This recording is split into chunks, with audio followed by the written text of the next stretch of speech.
Driving 80 stack trucks off rap money, I'm back money. If you want it, come to the hundreds and ask for me. Meet them OGs that'll blast for me, I'm right here.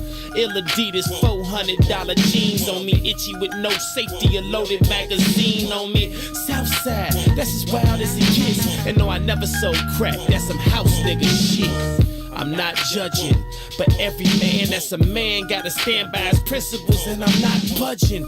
That's Mickey, you can take it how you want, but you can never be me, you can fake it how you want. I spit that uncut raw, you can bake it how you want. Break it down any way you like, you get the same result. Get in tune, the elephant in the room has now assumed pole position. Whoa. Oh. BJ, get him, come on. Reporting live from the gutter where that butter get gorillas jobs. That's why we call it work, the same work who get a nigga robbed. I throw my dice against the concrete. If the bitches pass, see you later, grab my paper, tell her they to kiss my ass. This the jungle, baby, I'm a lion. Try me, I'll be firing. The same banger, say Private Brian. You the prey, you survive and hide. Better pray that them vultures and them rovers don't go flying by them. The mother niggas just so-so. How Linda birth a nigga this hot in the cold go? I went from 20-inch assassins on that Osmo to the pretty 760 sitting low on them bozos. Those are big shoes, you motherfuckers is so slow. Get caught without your heat in these streets is a no-no. Baby need Pampers, daddy need that photo. It's bread or nothing, big old niggas, you see the logo. Whoa. Whoa. Come on, Scooter. Look, I don't see a nigga alive. And if a nigga claim he better, then that nigga done lied. And if some niggas jump chose, bet them niggas done died. You can always spot a cobra by the look in his eyes. You look at his clique, check out his bitch, look at his guys. Cause 9 times out of 10, all that tough shit be just a disguise. And that does it, I got the chrome Mac in a black luggage. Cause money ain't the root of evil, Jack is the lack of it. I stay different, I move around like y'all hate women. I'm starting to think this whole industry full of gay bitches. No checkers, it's a chess game. Catch me in the next lane. Fly nigga, bunch of ice on me like my chest frame. All money's pocketing that, like a homage rocket attack. Explode profit and jacks where your moccasins black. Acknowledging that he resides, these scriptures is heathenized. Y'all couldn't paint the pictures that he provide. Eagle eyes, eagle eye to beef out. Either scream peace or pull your piece out. The flow will knock your teeth out. From out west where we never put our rags down, nigga. If I ain't the best, most likely it's that Ragtown nigga. That's me. All I can see on this beat. Whoa. Hey, haters, keep hating. Y'all inspire me. Chicago, West Side, South Side, North Pole, East Side. Stick your chest out.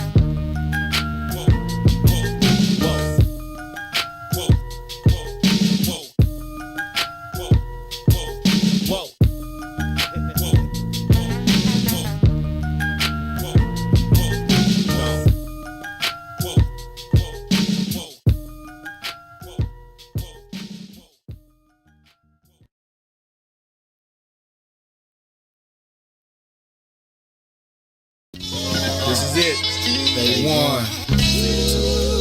The red letter edition. Big Luda. We can chop it up, get our profits up, get this dust. If you just rotate with me, yeah. It's not a song, I'm trying to put you on to what I'm on, yeah. Before I finish breathing, I'm moving the masses like minister speeches, penning classics as I finish my thesis. Not a pastor or a preacher, my passion is deeper. Rapper / teacher, trying to master the teachings past the sinister streets and moving bags past the police is speeding fast in the evening. The truth is it's all about eating, but I'm feeding food for thought for those either fasting or feasting. Putting faith in my beliefs when I'm speaking. Looking straight till I'm decent, at peace with no fear, believing it's real. I tell them it's heaven, but it's hard when you talking to niggas with no ears. From clouds of chronic coughing and sessions off, walking and stressing, straight lost in the essence. I pause for a second with my thoughts and reflections. I take my losses as lessons, but it's all just a blessing, and that's the mess. We can chop it up, get our profits up, get this dust. If you just rotate with me, yeah, it's not a song. I'm trying to put you on to what I'm on. If you just rotate with me, yeah, we can chop it up, get our profits up, get this dust. If you just rotate with me, yeah, it's not a song. I'm trying to put you on to what I'm on. If you just rotate with me. In an instant, friendship seeing quick in the music business. It used to be just music, now it's just business. The relentless pursuit for loot, dividends and interest, hidden agendas, leaving you defenseless against them. Not to mention intentions to benefit from you penning authentic sentences. Shit for the spinach, niggas that did it. Listen, while you scribbling, picturing images of living on premises, surrounded by fences and different women in silky linens, bending and grinning, intended rentals, you slipping, cause these VIX is out, tricking your chips in. The game's cutthroat, rules was laid back in the day before rappers got paid by sponsors that slung dope. And shit ain't really changed beside the amount of change the game. Famous names so these lames can front, so I change the game. See my future through the blunt smoke so high, looking at my future through the blunt smoke. We can chop it up, get our profits up, get this dust. If you just rotate with me, yeah, it's not a song. I'm trying to put you on to what I'm on. If you just rotate with me, yeah, we can chop it up, get our profits up, get this dust. If you just rotate with me, yeah, it's not a song. I'm trying to put you on to what I'm on. If you just rotate with me, I'm invincible, guarded by two identical, invisible guardian angels that guard every angle of my physical frame. Spiritual miniature ministers whispering, keeping me on the top of my game. Lessons to gain, pleasure and pain. Like my eyes, they reside on the left and right side of my brain. Quietly praying, navigating my aspirations, passing calculated statements while I'm grabbing my flame. Wasted in the basement, pacing, placing words on pages, blazing my merch to the face. I'm blowing life in the air. I sold my soul to the Lord for a price of a prayer. Yeah, so my nights can be clear when I sit still. That's why we shine wherever we go. We shine wherever we go. We shine wherever we go. We shine wherever we go. Lord, Lord. Welcome to the mind of a pothead. On my head, see a young nigga got dressed. We don't give a fuck what the cop said. I'm living a legacy, so even when I die, I am not dead. Nigga, I am not dead. Fuck with me.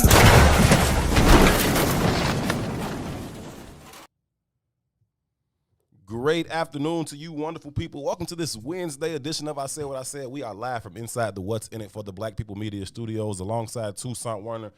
My name is Howard. Each and every weekday, 3 to 6 p.m., we get together right here with you guys, and we discuss issues that are currently impacting the black community, how those issues impact us as individuals, but also how they impact us as a collective. And along with your help, we talk through many of these issues in hopes of finding the optimum solutions for how we can overcome said issues. Again, we want to overcome them as individuals, but more importantly, we want to overcome them as a collective. Thank you all so very, very much for choosing to be a part of the conversation.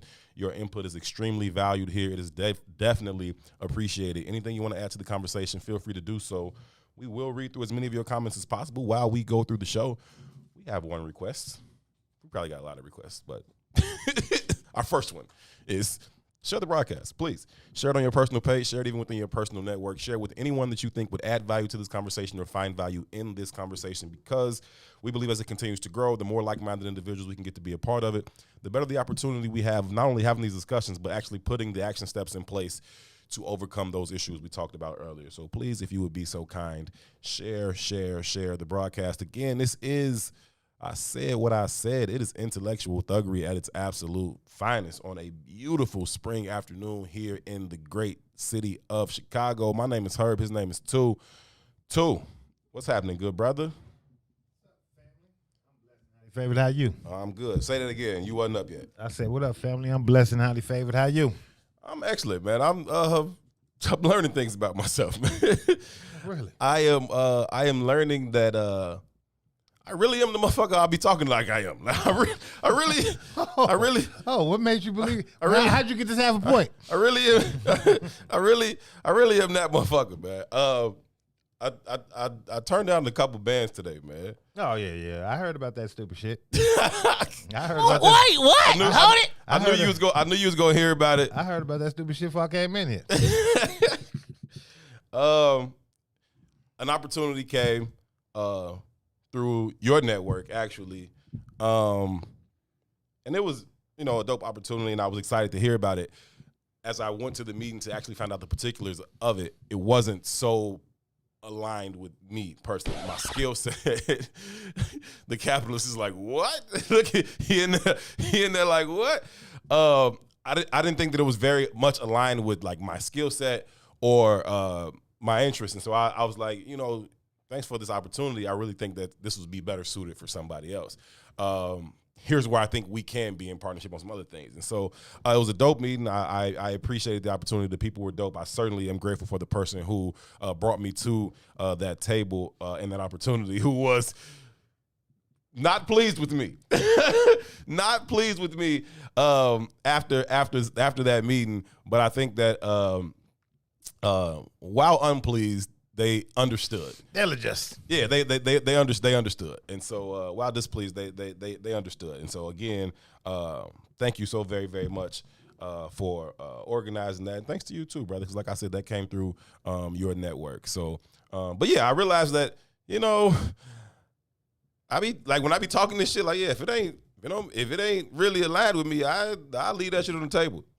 I actually will, and this wouldn't even be this wouldn't have even been difficult, and I think that's why the person who coordinated was like, man, what the fuck, like, and some other stuff too. They had some like internal politics beef stuff going on that I wasn't aware about, that I was supposed to stand it. I didn't know that part. I didn't have all the information that I knew.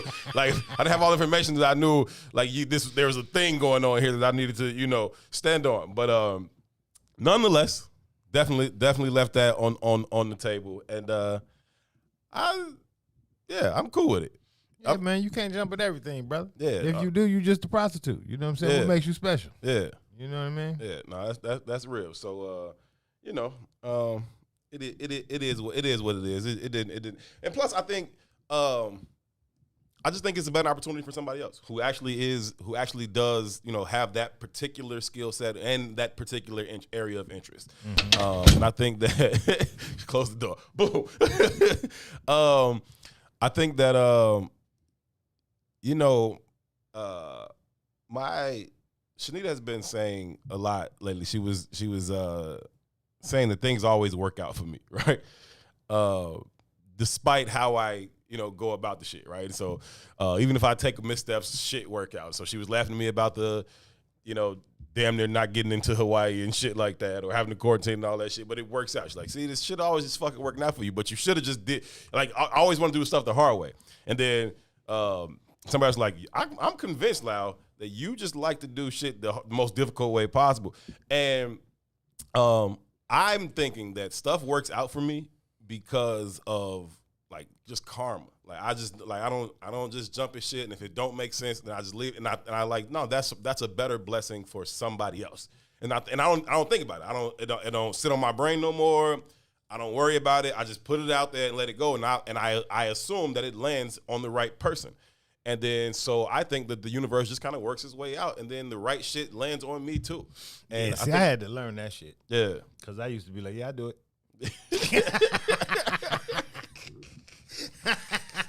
I get it.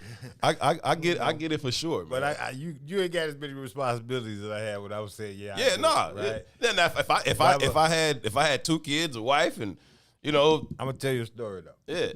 So I got a very big contract that involves some documentary type filming. Right? Okay. I don't know nothing about film. Right? But in my mind, I know people who do. Right. No money. I'm just gonna share the money. You know what I mean? And if anything, I probably should have done that. I could have I'll do this thing, but it's more aligned for somebody else I know, and then put them in that spot, do that, chopped up the bread with them, or just gave them the whole thing. Whatever. Absolutely my plan. Yeah. Right. Thing about it is though, black people kind of move how black people want to move. Uh-huh. You know what I mean? Uh-huh. And capitalism don't move like that. Right. You know? And when the filming was scheduled to happen, the black people that I had in place to do it was like, man, I'm going out of town. Oh, fuck. Like family. For some vacation type of Right, shit. this like, ain't urgent. This ain't even urgent. Right, Like, man, you finna blow the money you can make. Right. So he's like, man, you could use my equipment. How does that I help don't me? have the skill set, fam. I don't do What the nothing fuck you talking for me. Brother, I was like, fuck it. I couldn't Wing find it. nobody else. I had to wing it.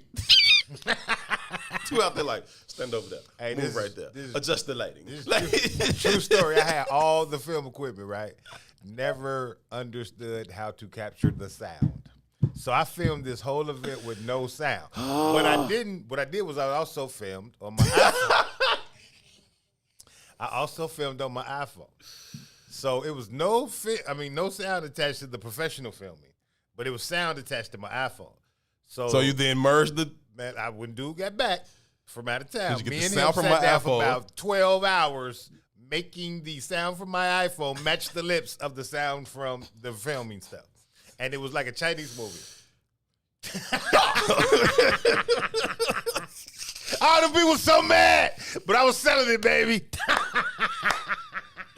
Check had been cashed at that point. No, this is new. This is the new thing. Right? This the new thing. Everybody like when them lips move and then the sound comes later. Y'all just sleep. Y'all not hip. Y'all just not hip to this. This is what's in right now. Delayed sound. All digital production is moving to delayed sound. Y'all ain't heard? Oh my God, But man. you gotta call something like DSP or something like delayed sound. You gotta call it some shit like Delayed sound performance. DSI or some shit like that. You know what I mean? Oh my God, dude. I was so embarrassed, but I was like, I'm gonna turn it in. I'm gonna submit it. Hey. It's gonna be what's gonna be. Hey, Hey. hey, man, It all bro. worked out in the end. Hey, man, bro.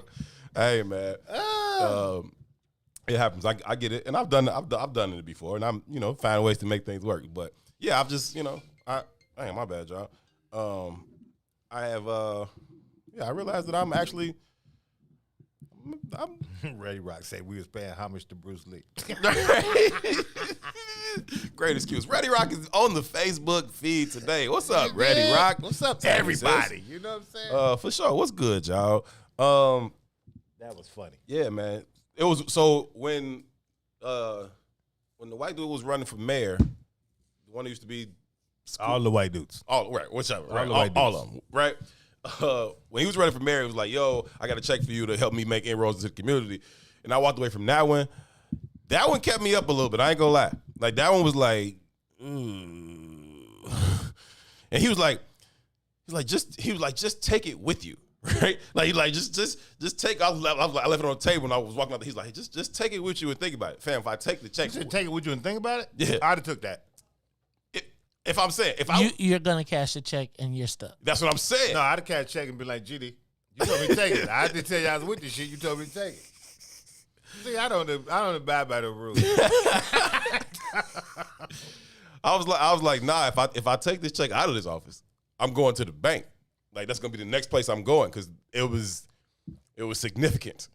And then he was like, and if we win, there's a bonus that was like probably 2.5 times this thing.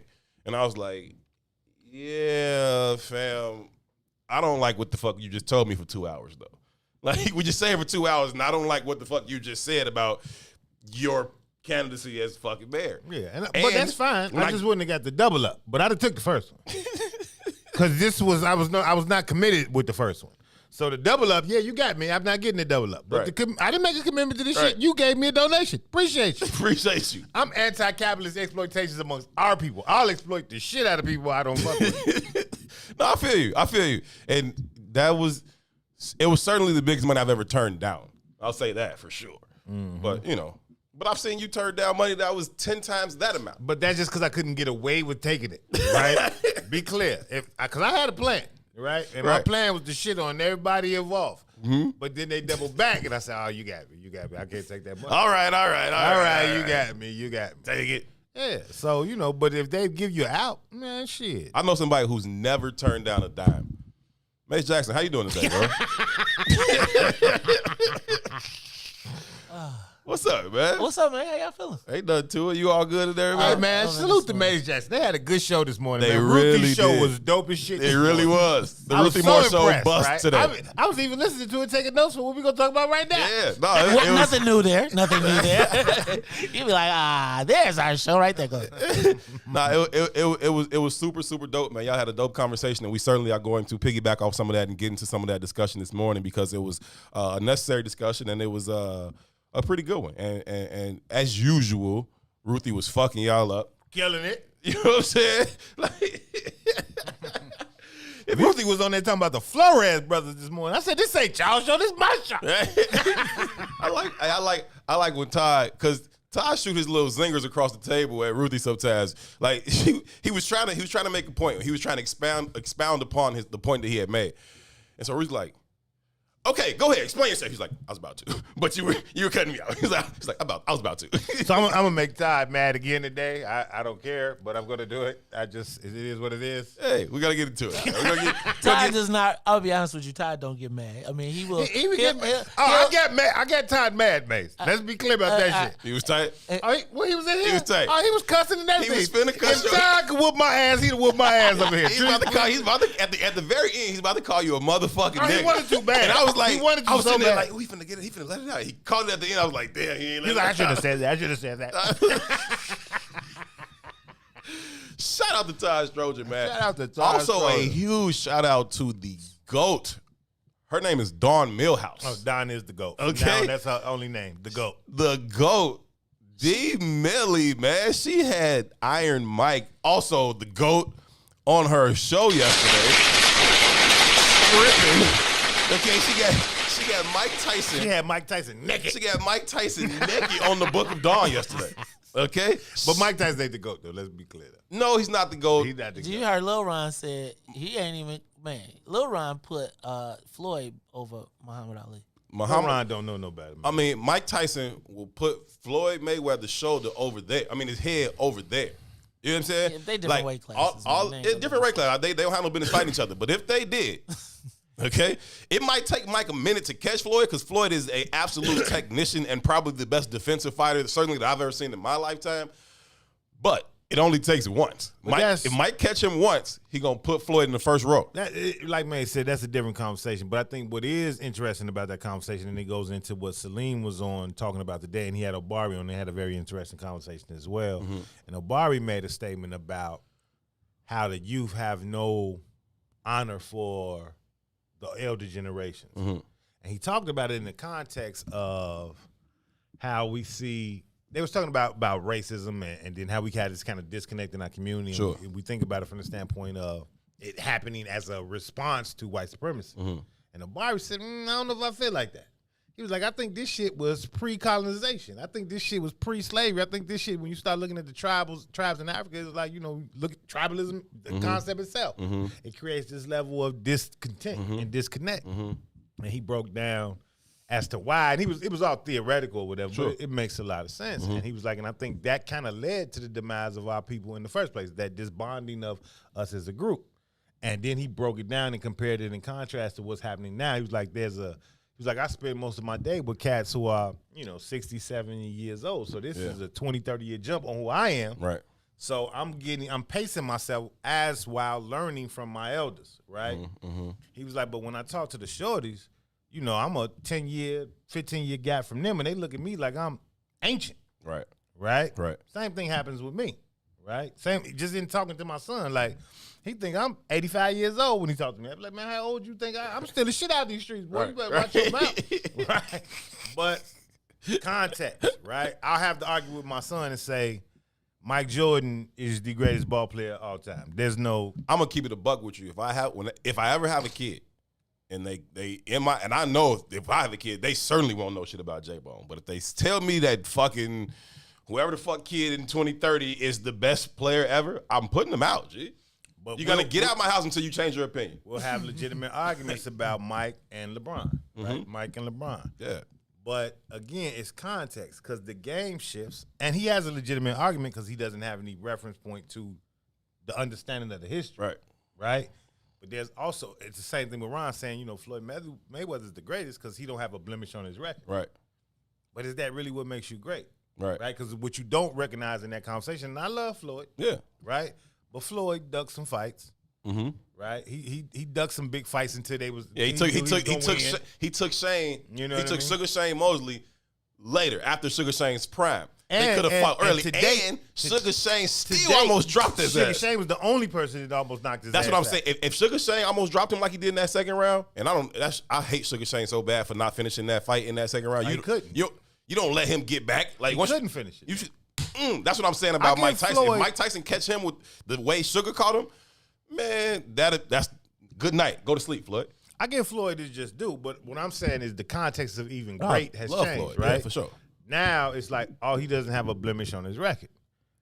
Ali, it was like, man, I respect the fact that he a warrior. I don't know who I was talking to just yesterday. It might have been you. Yeah. He wasn't supposed to beat George Foreman. Yeah, and that's Like, why at all. somebody said, I don't remember who it was. I think it was Jake. I think Jacob said that Mike Tyson is the greatest ever. And, all due respect to opinion, I'm going with Ali because there was just more to it there. And the Mike Tyson of the time was George Foreman. George Foreman could punch a fucking tree down in his prime. Like, you know what I'm saying? He was like hammering shit.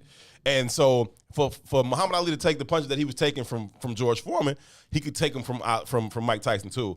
And he's a much better offensive fighter, you know what I'm saying, than Mike Tyson has had to deal with before. You know what I'm saying? Mike Tyson ain't all that good of a defensive fighter in the first place. He don't need it. The bell's gonna ring. I'm gonna walk straight to your corner and knock your face off. But it's the context of how the world is changing, right? There's this level of appreciation for not having to struggle, for not having to endure any hardship, right? When I think the context of specifically in sport, like there was a different level of appreciation for the struggle, right? Yeah, for overcoming the Pistons and right, you know what I'm overcoming whatever that pitfall was. Right. Like, man, we finally got over that hump. Right. Or man, we had this challenge and we had to endure until we got better, until we reached this goal. Now it's just give me KD, give me now James it's I'm not Harden gonna and deal with Kyrie, and we'll go 82-0. It's bigger than that, G. When you think about like getting drafted to the league, Sure. right? Let's say you a 5-star and you going, you top 10, top tier pick. 20 years ago, them top tier picks still had to work out for a team, right? And when they work out with a team, they might be working out with somebody who's the 50th fucking overall pick. Yeah. But he might come from a D2, but he might be able to bust your ass. These are facts. Right? These are facts. And this happened often. These are facts. Right? But now what happens is those top tier picks won't even work out. Yeah. Because they don't want to be embarrassed by nobody. I watched my brother come out when he was at Valpo, work Chris Duhon when he was at Duke. Like, work him. You know what I'm saying? But Chris Duhon had the big name, and so it's like, oh, work his ass. Like, not even, like, we ain't the same player, fam. You know what I'm saying? But Not at all. I go to mid-major, you go to Duke, the exposure Changes is different, the conversation, right? yeah. But yeah, I feel you on that.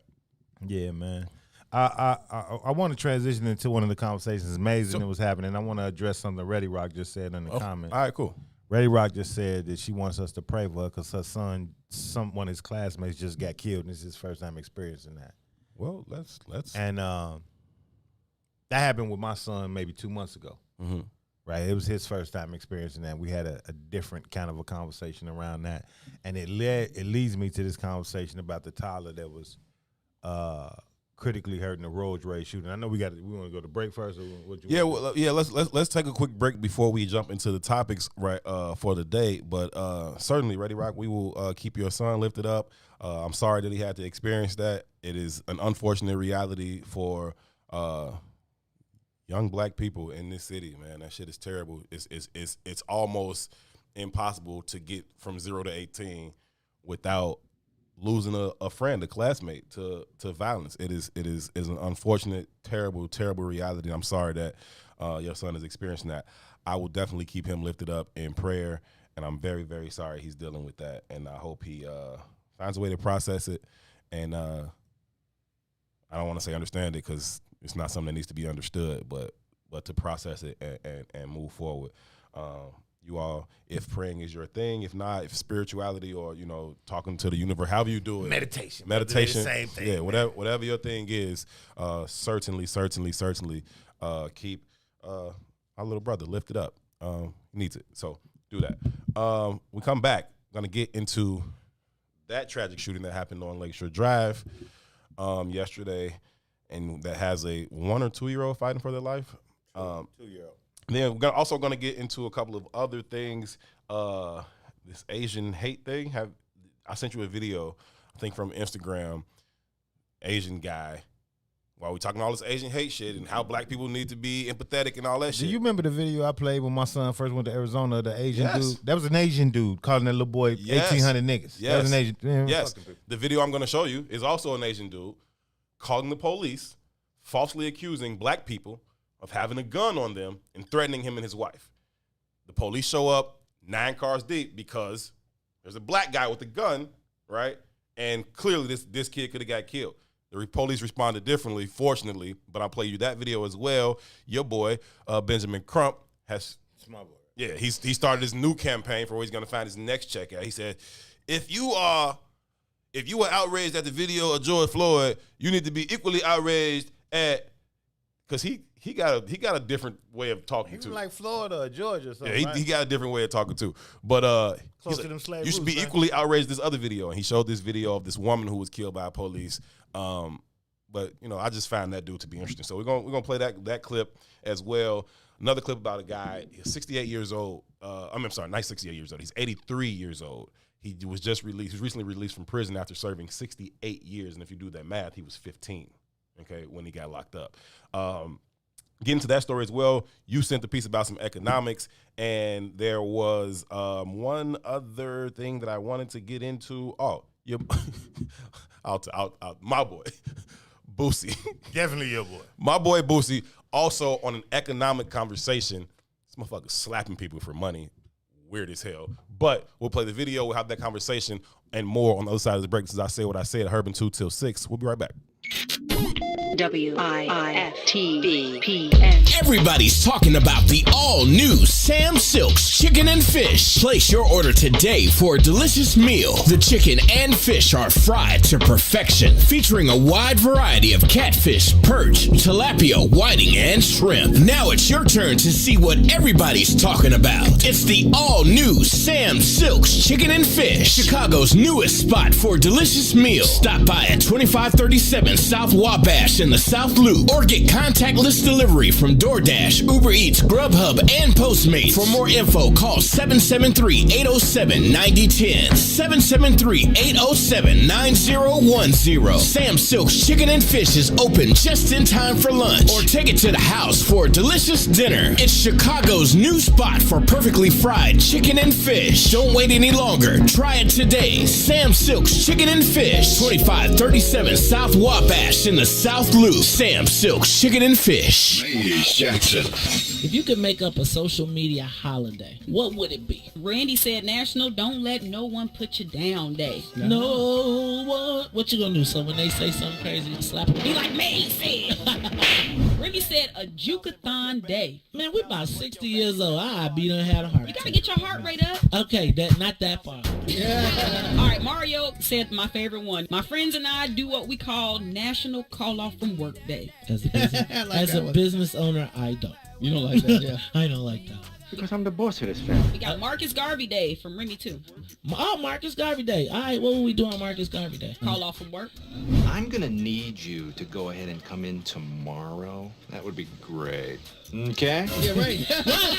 Every black holiday has something to do with calling off from work. Right. You're cool. You, I'm out. How about National Join a Positive Black Organization Day? Because I don't want to be recruited. I don't want to be recruited and the brothers be like, thank you. Thank you. How about National Tell White People the Truth Day? Tell them how you really feel. You can't handle the truth. Why don't we call that National Black People Get Locked Up Day? I'm going to tell them there's an African-American man threatening my life. Hello. The most dangerous show in the morning.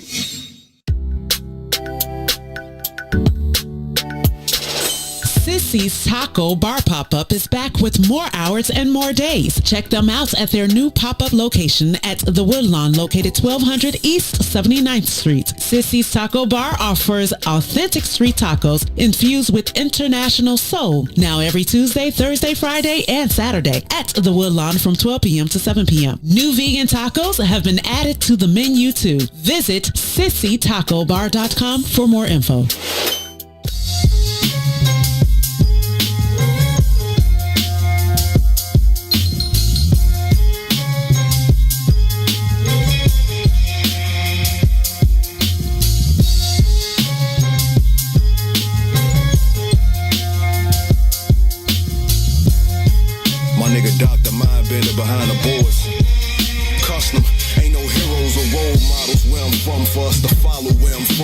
Just some niggas throwing gang signs and hollows where I'm from. They pop pills, sip lean, and bless bottles where I'm from. You still ain't figured it out, nigga, Chicago where I'm from. Home of some of the most notable women and men to exist. But the only stars niggas on their heads, the fan and the six. Most of us settle, however some intend to get rich. We lose homies and hit the internet to pretend that they miss. We spend link at the corner store, and motherfucker ain't gotta be enlisted in no army or Marine Corps to be going to war. It's gun smoke in the air, and it's blood stains on the floor. We all born poor, but yet and still we feel we born to soar. The beautiful struggle, bodies left blood oozing in puddles. We love to hate like a poisonous dart from Cupid then struck you. Shit, you stupid as fuck if you let the stupid instruct you. Should be using your muscle to build a lucrative hustle. Crabs in a bucket, so when one make it feel like we all did. From the county to Stateville, long stretches and small biz. The clubs chasing they last high. The shorties throw up middle fingers when the low pass by. They ask why we live this way. You couldn't overstand it unless you had to. Faggot police harass you, so-called homies will blast you. A message to out of towners written in blood. Don't take your dumb ass to the hood if you ain't plugged. Spit with the curse of Capone. You gotta live with all the words you condone. Family, what is happening, family? What is happening, family? We are back and we are live from inside the What's in It for the Black People Media Studios alongside Toussaint Werner. My name is Howard. This is I Said What I Said. Thank y'all so very much for tuning in. Our sister Reddy Rock said her son had to deal with the fact that a friend of his shot and killed. Talk about that being an unfortunate reality for black kids growing up in Chicago. Another unfortunate reality is the ages of some of the victims in this senseless shit. Yesterday, a 1-year-old was shot in the face and in the head during a road rage incident that happened on Lakeshore Drive. That 1-year-old is now in critical condition, fighting for his life, I think at Northwestern Hospital. What the fuck, bro? Like, really, what the fuck? Like, I understand road rage. Like, one of my biggest pet peeves is people that cannot drive. It irks my soul. And I understand getting pissed off. And I've certainly been like, yo, if I had my gun, I'd shoot you. But not really, right? What brings a person to literally pull out their weapon and fire multiple shots into somebody's car because of their erratic driving, irresponsible driving, bad driving, whatever the fuck it was going on? That's a death sentence? You remember when we had that show, when we was doing the night joints, and we had the sister come in, I think she was like a psychiatrist or something. She was talking about the value of therapy, and I was kind of shitting on it. Mm-hmm. And I was shitting on it because I fully believe that it's no measure of health to fully assimilate into an insane society. So I think we take on this story and we say, man, road rage, legitimately, that's what you killing each other over, road rage? But I don't look at it like that. I don't look at it like they're killing each other over road rage.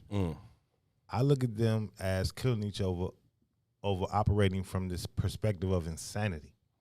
And the shit permeates in every instance of our lives because we are fully assimilated into an insane society. Yeah, you got to be already an unhealthy motherfucker to do that. It wasn't that but incident that sent you over. We're bred in this unhealthy manner, right? So whether it be, the little girl driller who was shooting niggas up and down 63rd Street for 2 years, or the dudes who was shooting back, it's the same shit. We are mired in insanity, right? And mired in insanity that's kind of pushed overboard when you integrated into this level of depression. You know what I mean? You're always on edge. Anything can send you You're always on edge. But the insanity and the depression is both rooted in the lack, right? And the value structure is so fucking whack that if you don't have the material, whatever that represents in your specific community,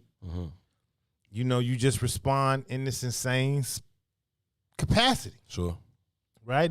This wasn't one person shooting at the car. They were shooting back and forth. So this is what we've come to. This is the end result of this goddamn experiment. Yeah. And I think it's a predictable result too. I don't think that, anybody is surprised by this outcome when you lay out all this shit, right? there's no way to be surprised at the place that we've landed. It's sad, it's unfortunate. To Jacob's point, it's not new, but it's also not surprising. It's new in the lexicon of our lives, though, right? And I mean it in a sense. Like, think about how the shorties communicate with each other and how they title themselves savages, right? The very definition of a savage is to not give a shit about nothing. You know what I mean? And that's not nothing to be. That's not a badge of honor. No, or nothing to wear on your chest. Like, you know, me and you have had this conversation offline before, specifically when we was engaging over there on the 9. Like, I don't even see genuine friendships anymore in the community. They'll snake their boy. Like, that's one of their major concerns. Like, I know personal stories of cats who spent the night with each other. I'm talking about young boys, you know what I'm saying? 14 years old, 15 years old. Spend the night with you one night and shoot you the next. Yeah, one of the most popular memes floating around social media right now is God protect me from my enemy, protect me from my friends. I can handle my enemies. You know what I'm saying? It's crazy, right? Those there is no sense of loyalty. Now, when I was growing up, man, it was we had a larger clique, but there were 4 of us that we were always together. Like me, Matt, Darius, Diop was always together. And everybody knew it. Didn't matter where the fuck we was going. We going on a date. We going on a date, fam. You know what I'm saying? Like, that's real. Like, everybody always knew it. The guys coming, you fucking know they coming. Like, for sure. And I would have bet my life on it about anything. Them, whatever I need to trust them on, bet my life on it. In fact, I literally have bet my life on it. You know what I'm saying?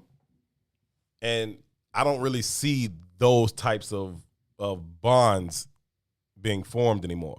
And I don't know if that's purely a result of social media, because you can't make that kind of bond over the internet. You know what I mean? This was a bond that we was together all the fucking time, like all day long.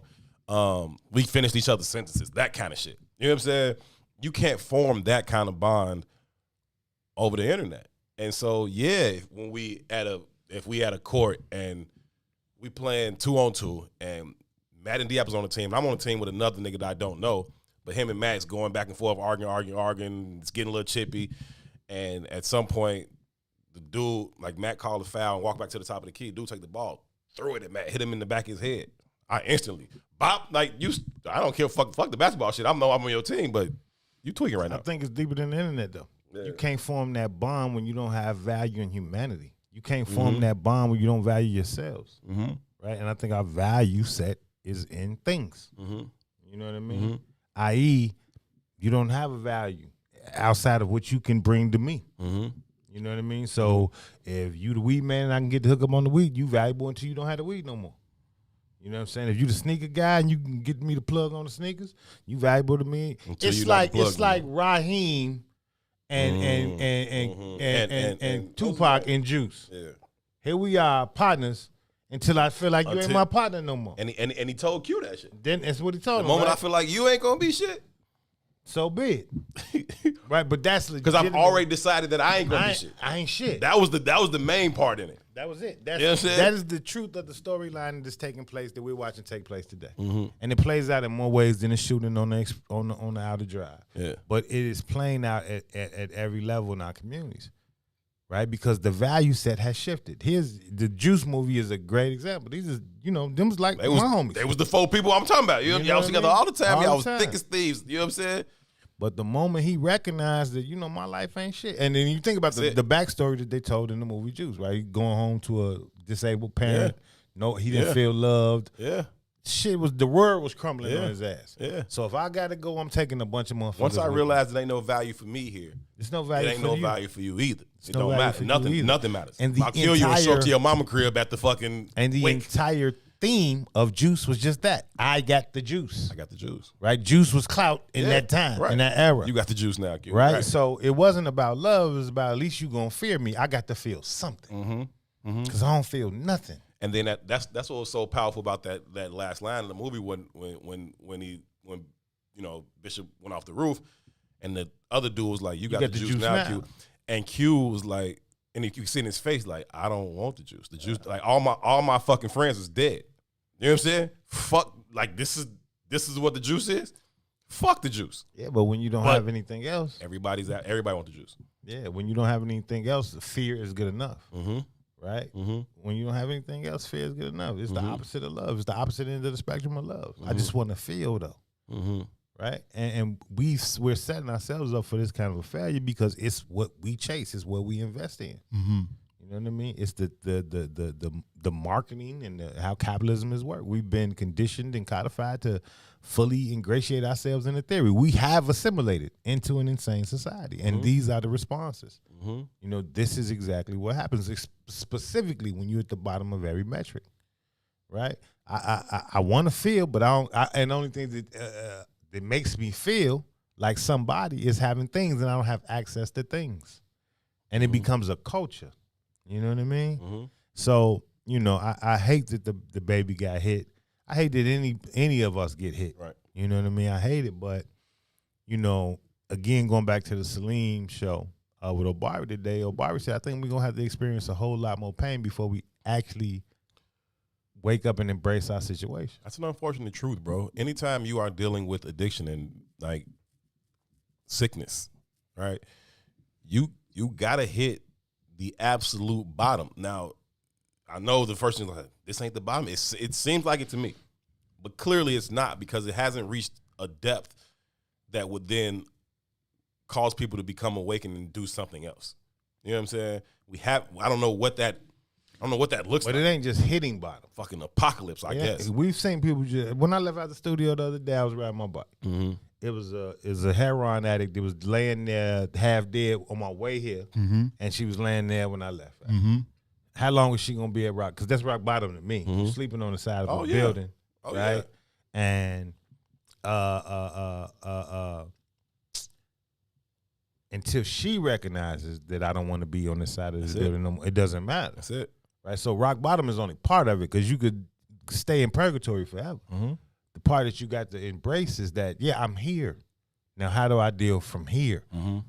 Part of the shit I got with the people who be like that black boy joy and black girl joy shit, I think it creates a narrative that we happy around this motherfucker. Yeah, it creates a false narrative, right? And I think that's kind of what we move in. Like I said, the aspirations of it all, right? That's why the entertainers of our community become the ambassadors of our community, because they look like they have things, and it looks like that's what life should be. Right. You know what I mean? Mm-hmm. But the only reason they've even become our ambassadors is because we're in that purgatory state. We haven't faced the mirror. We won't face the mirror. That's real. That's very, very real. Don says everybody has a different rock bottom. You're right. It looks different for some other people. So for you, if I'm sleeping on the fucking concrete, I'm at the bottom. Bad to me. You know what I'm saying? But she probably like, I'm good. I found $10 today to get this lash fixed. I'm gonna find 10 more when I wake up and give me another one. I'm okay. Yeah. And I don't know, man. Like, first of all, the way that I'm struggling with stop using the term clucks. Half of me wants to stop it. Half of me loves the term, right? But I'm so impressed by how they're able to hustle up on money all day long, like all fucking day long. Like you could do anything. Some of them got $200, $300, $400 a day habits. Wake up broke as fuck every day and find a way to finance this $300 habit every day. You know what I'm saying? And it's like, fam, you are a fucking genius in real life. Like you could do any fucking thing. I wish you weren't doing this with it though. But anyhow, I digress. Another part of that story though, what was interesting to me, and it was, I don't know who was driving the car that Tyler was in, because it was a man and a woman, so I don't know who was driving. I don't know who's the shooter. That wasn't specified. You know what I mean? But it got into a conversation about road rage and how people drive earlier in May's show. And Ruthie was like, man, I ain't gonna lie, I'm a aggressive driver. You know what I'm saying? She was like, I'll tailgate people, I'll slam on my brakes if they tailgating me and they ride my bumper. That's wild. And I was listening to that, and I was like, damn, my wife be doing this stupid shit. Yeah. And I always argue with her because I don't understand the logic. I don't either. Right? I don't either. So even when somebody's like riding a bumper, she's like, I'm about to hit the brakes. For what? So they can run into the back of your car? Right. She was like, or just to make them jerk? But here's what Ruthie said. Right? Well, if they run into me, that's their fault. My mind says, why the fuck do I want to be in that position? Right? But it just got me to thinking about how a lot of this shit, how this energy kind of plays out, how this kind of, it's interesting, man. When you think about the context of ego, it's usually associated to dudes. Mm-hmm. But when I think about the context of ego, I look at women. Because they got some fucking amazing ego. They have large egos, bro. And a lot of it is kind of rooted in the fact that 9 times out of 10, they not coming up in situations where somebody gonna whoop their ass. Like one thing about being a man, and this is changing too, which might lead to some of the male behaviors that's happening out here in these streets. Mm-hmm. When I was a kid, there was only gonna be so much talking before somebody was gonna steal on your ass. Yeah. It's just part of the course. Yeah. Right? You can talk until whoever in that conversation decides I'm through talking. When the talking stops, now it's cracking. Fist suffice. All right. Right? And it was a normal thing. Mm-hmm. Right? You can almost expect, all right, this motherfucker finna punch me in my face. Yeah, you know when it's coming. I'm finna punch this motherfucker in his face. Right. But this is You can part see the of build it. up. Yeah. This is part of the communication style. Sure. Right? And I said this too, like, women don't really get that. They just yap. Mm-hmm. Right? It don't happen. I'm not saying that they don't have physical altercations because that happens, but it's not in the same kind of way. Mm-hmm. Right? Mm-hmm. So women can go into the I don't know, the store and return products and get irate and till they get their way. Right. I'm not gonna argue with you. It's gonna get to a point where it's like, all right, fam. I can't win here, so I got the lead because something else is finna happen. Right. But I'm not gonna get irate because it's just not my name. I'm not finna do it. That's what I was telling you about. I don't know how to negotiate with yelling and screaming. At the point, I just want to beat you. I'm gonna talk to you. I'm gonna talk to you. With some decency and some respect. If that doesn't get it, I'm gonna whoop your ass. I'm not finna sit here and clown with you. I'm not. I don't have that in me. Right. So that's what I was saying about the fucking young boy in Hawaii. Like, fam, I'm talking to you. Like, let's talk this thing out. If we can't settle it there, the next thing I'm gonna do is punch you in your motherfucking face. So let me talk to somebody else. Like, I don't have no more words for you. I'm past words for you. The next thing I have for you is punching you in your shit in this fucking office, wherever the fuck we at. at. I think young men, and I don't know when it started, but let's say, I don't know, maybe born after 90. I don't know. Mm-hmm. You know what I mean? Mm-hmm. But it ain't too much arguing until we get to fighting. Mm-hmm. And now let me say that. You might get jumped on, but ain't no one-on-ones. Ain't no, Right. you know what I'm saying? It's some very savage kind of shit. Right. Either it goes from We straight argument to to, the mattress, I'm going to man. shoot your ass, Right. or argument to 8 niggas is jumping on Right. your ass. Like, it ain't no return. Nah. You know what I mean? So you don't learn how to communicate in that way. So everything becomes on edge and super aggressive. Hyper aggressive. Getting married calmed me down. Like, I was very much so, watch what the fuck you say to me. Like, I was very much so, you not finna just say whatever the fuck you want to say to me. Women will say anything to you. Yeah, and so that you learn from that piece too. But that wasn't the point I was about to make. But you're right. And they know exactly, especially the woman like you're closest with knows exactly what to say to like get all the way under your skin. But that wasn't the point I was about to make. The point I was about to make was I used more discretion about when I engaged in that type of shit after I got married because it wasn't just about my safety no more. You know what I'm saying? I was usually out with my wife.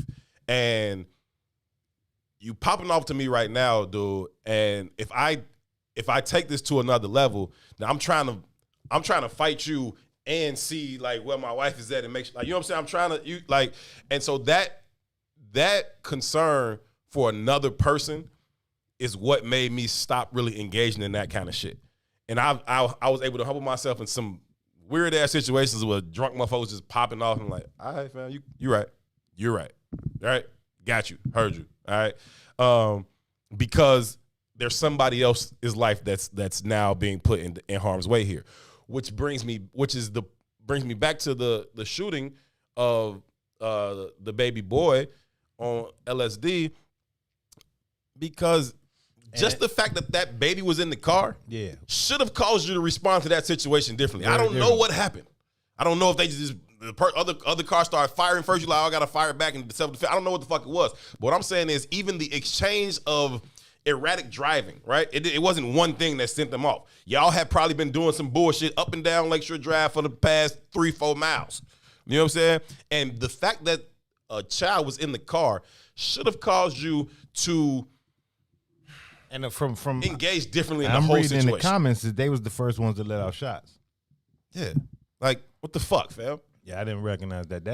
But that's again, it's fully assimilated into this goddamn insane society. Mm-hmm. It's all a movie, right? It's all a movie because there's no real value set anyway, right? So I always say, man, it's the journey over the destination. But in the movie, it's the destination. Nobody gives a shit about the journey. What happens at the end? And that's kind of how we in our community operates in life. Even think about the shorties, right? I got my son's a ball You think there's player. any potential of this coming out and not being road rage? I told you I don't think it's road rage from the jump. Like it being a personal beef? I think it's road rage.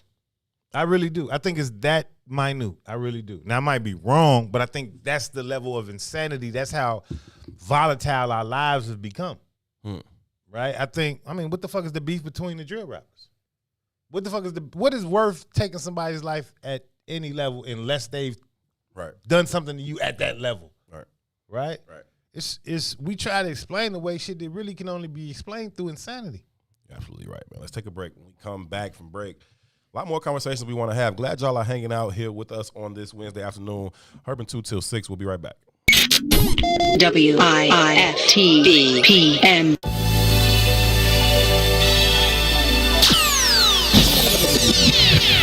Chris the Critic Relationship Hour with Gina B. Why you are not married. Number one, you ain't all that. I know that's hard for y'all to swallow.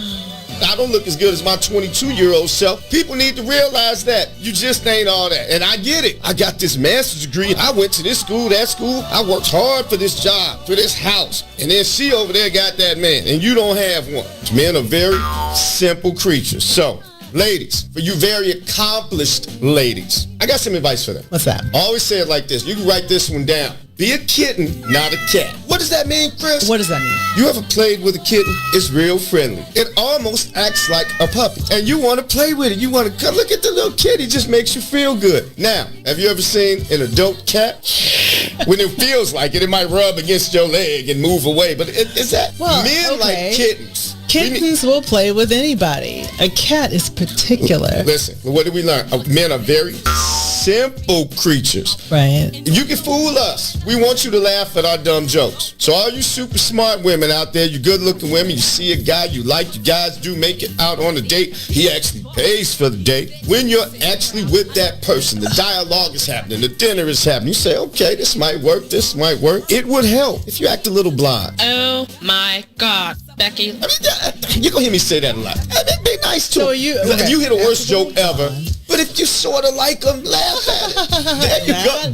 Hey, it's a lot of married women out there. If we got any married women chiming in, if I'm telling a lie, that one's a fake laugh. Let me know. Right. What you're saying is that we should cater to the male ego, and that's what's ultimately going to get us married. I'm first saying recognize that I think some of us, more women than men, look in the mirror. You ever seen a little lion look in the mirror and see somebody real big? They see somebody a little more fine than what they are. And I'm not calling anybody ugly, so I'm not here to bash anybody. Let's look at Middle America, okay? Middle America is not attractive. They're not? Middle America is largely married. Okay, I think we're on the same page then. People sort of... We get stuck to reality shows sometime and think we're supposed to have, I got a degree in a house, so I'm supposed to have Idris Elba or his twin. Well, I mean, if you notice, okay, so you remember your friends from high school, right? And you remember how they had all of these qualifications for, if she's going to lock me down, she got to be this, that. She's got to have an ass like that. That's all we really looked at. Stop right there. You had me at. That's really... What are men? Simple creatures. We want to be fed. We want you to laugh at us, give us some, and that's it. To get us.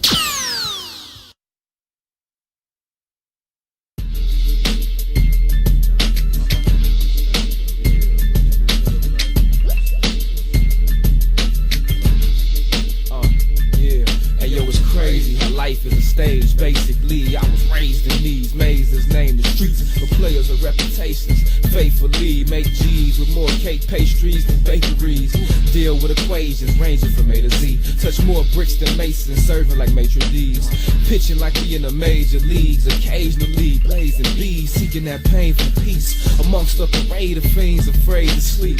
Dazed and deranged, losing days of Z's. That's why my old girl prayed for me every day, cause I'm faded like tapers was at the table, G. I can't take it, I can't wait to escape and leave, cause this basement is no place to stay for me. But I believe I'm the creator, I create the scenes that can't be seen, just by the way I think and breathe. There's a time and a place in this game of life where you gotta decide your fate or pay the price. Let the voice inside you guide you. My main advice is never change your life, just change your life. There comes a time and a place in this game of life where you gotta decide your fate or pay the price. Let the voice inside you guide you. My main advice is never change your life, just change your life. In high school, she was average, mostly C's and D's. Same shit, now she high too, mostly off C and D. Now I have my loot clothes, CDs and DVDs. Easily these things could leave, cause she a sneaky thief, trust me. Always fussing, starting shit, I hear her. Arguments with the mirror regarding her appearance, her health declines thusly. First her mind, then abruptly she finds herself mumbling all the time to herself, trying to find herself by dealers that sell.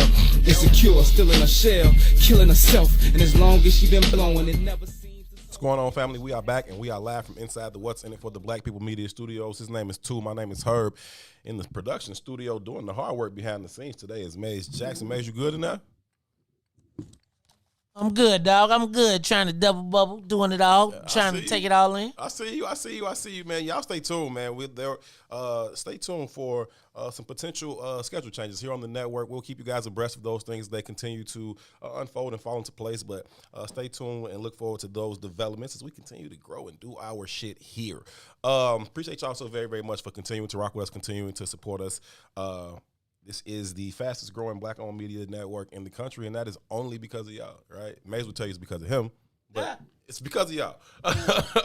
In that vein, though, I only see like 4 shares, y'all. Come on, share this joint, man. We need to spread this message. Share.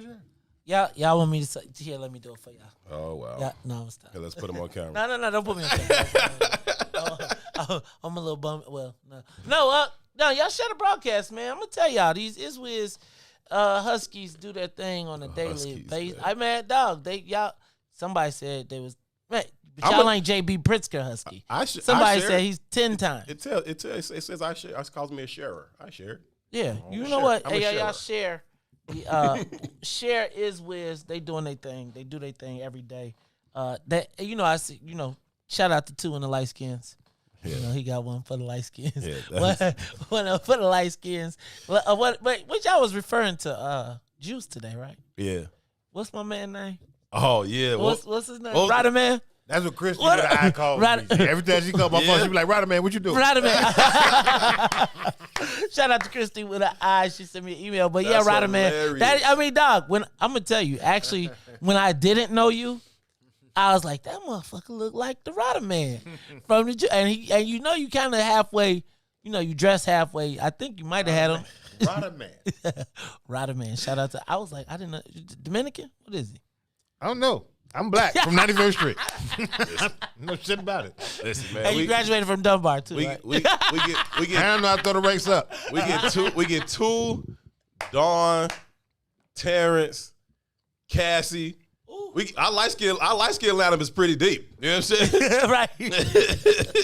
I want y'all to pay attention to black history. Light skinned niggas is the blackest niggas that's ever touched the soil. You understand me? Okay, Malcolm. Man. I'm just saying, Detroit Red, Elijah. We go down the line. We keep going. WB the boys. I mean, you want to keep going? Yeah, assassinate them all too, though. Fair card. We can keep going. That's what they give y'all access. You know what I'm saying? That's what it is.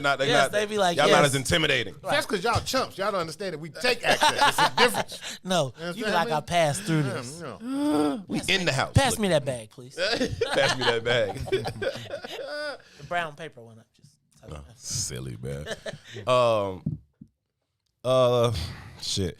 Don, appreciate the updates too on the latest on the condition of young baby Caden. Apparently, the doctor says that he's stable, certainly not out of the woods by any stretch of the imagination, and he has a brain injury, which is probably going to severely impact that child's life for the remainder of it. And it's because y'all out here fucking wilding. She's with his grandma and her boyfriend, right?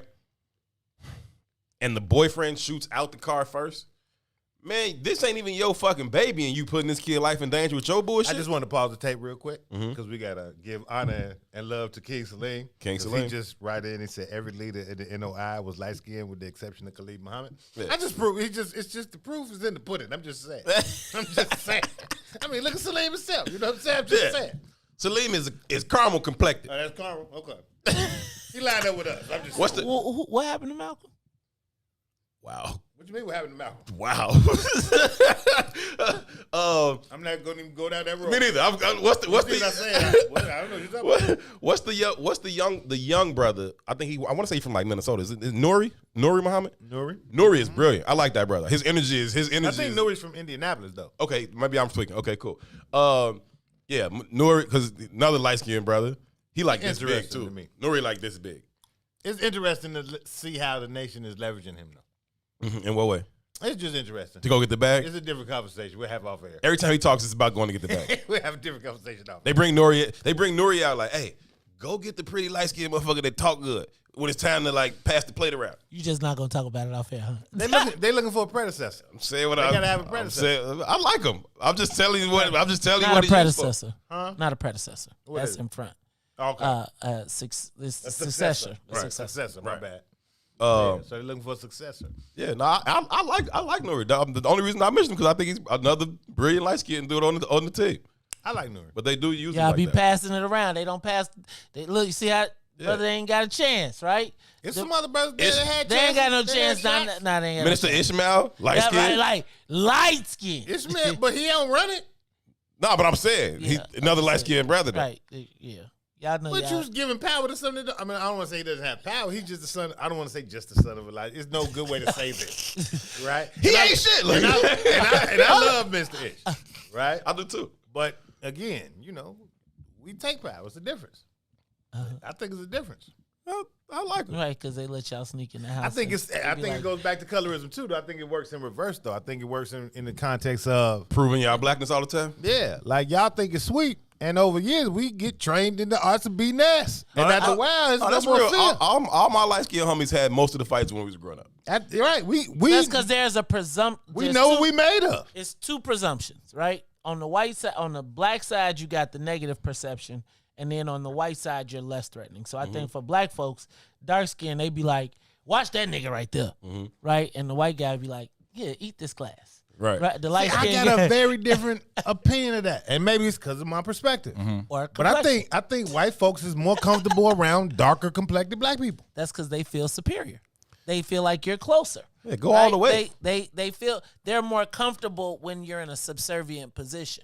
Now, if in a space like with you, they gonna be like, "Oh, this mug could be competing with me," but in their mind, they can't see you as that.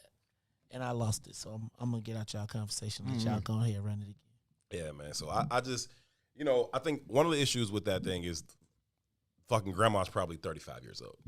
Like that's like if grandma and her boyfriend, right, is riding this baby in the car with the around, baby just came from the smoke shop and liquor store, and he up his iron and bust out the window. Who the fuck granddaddy's doing that?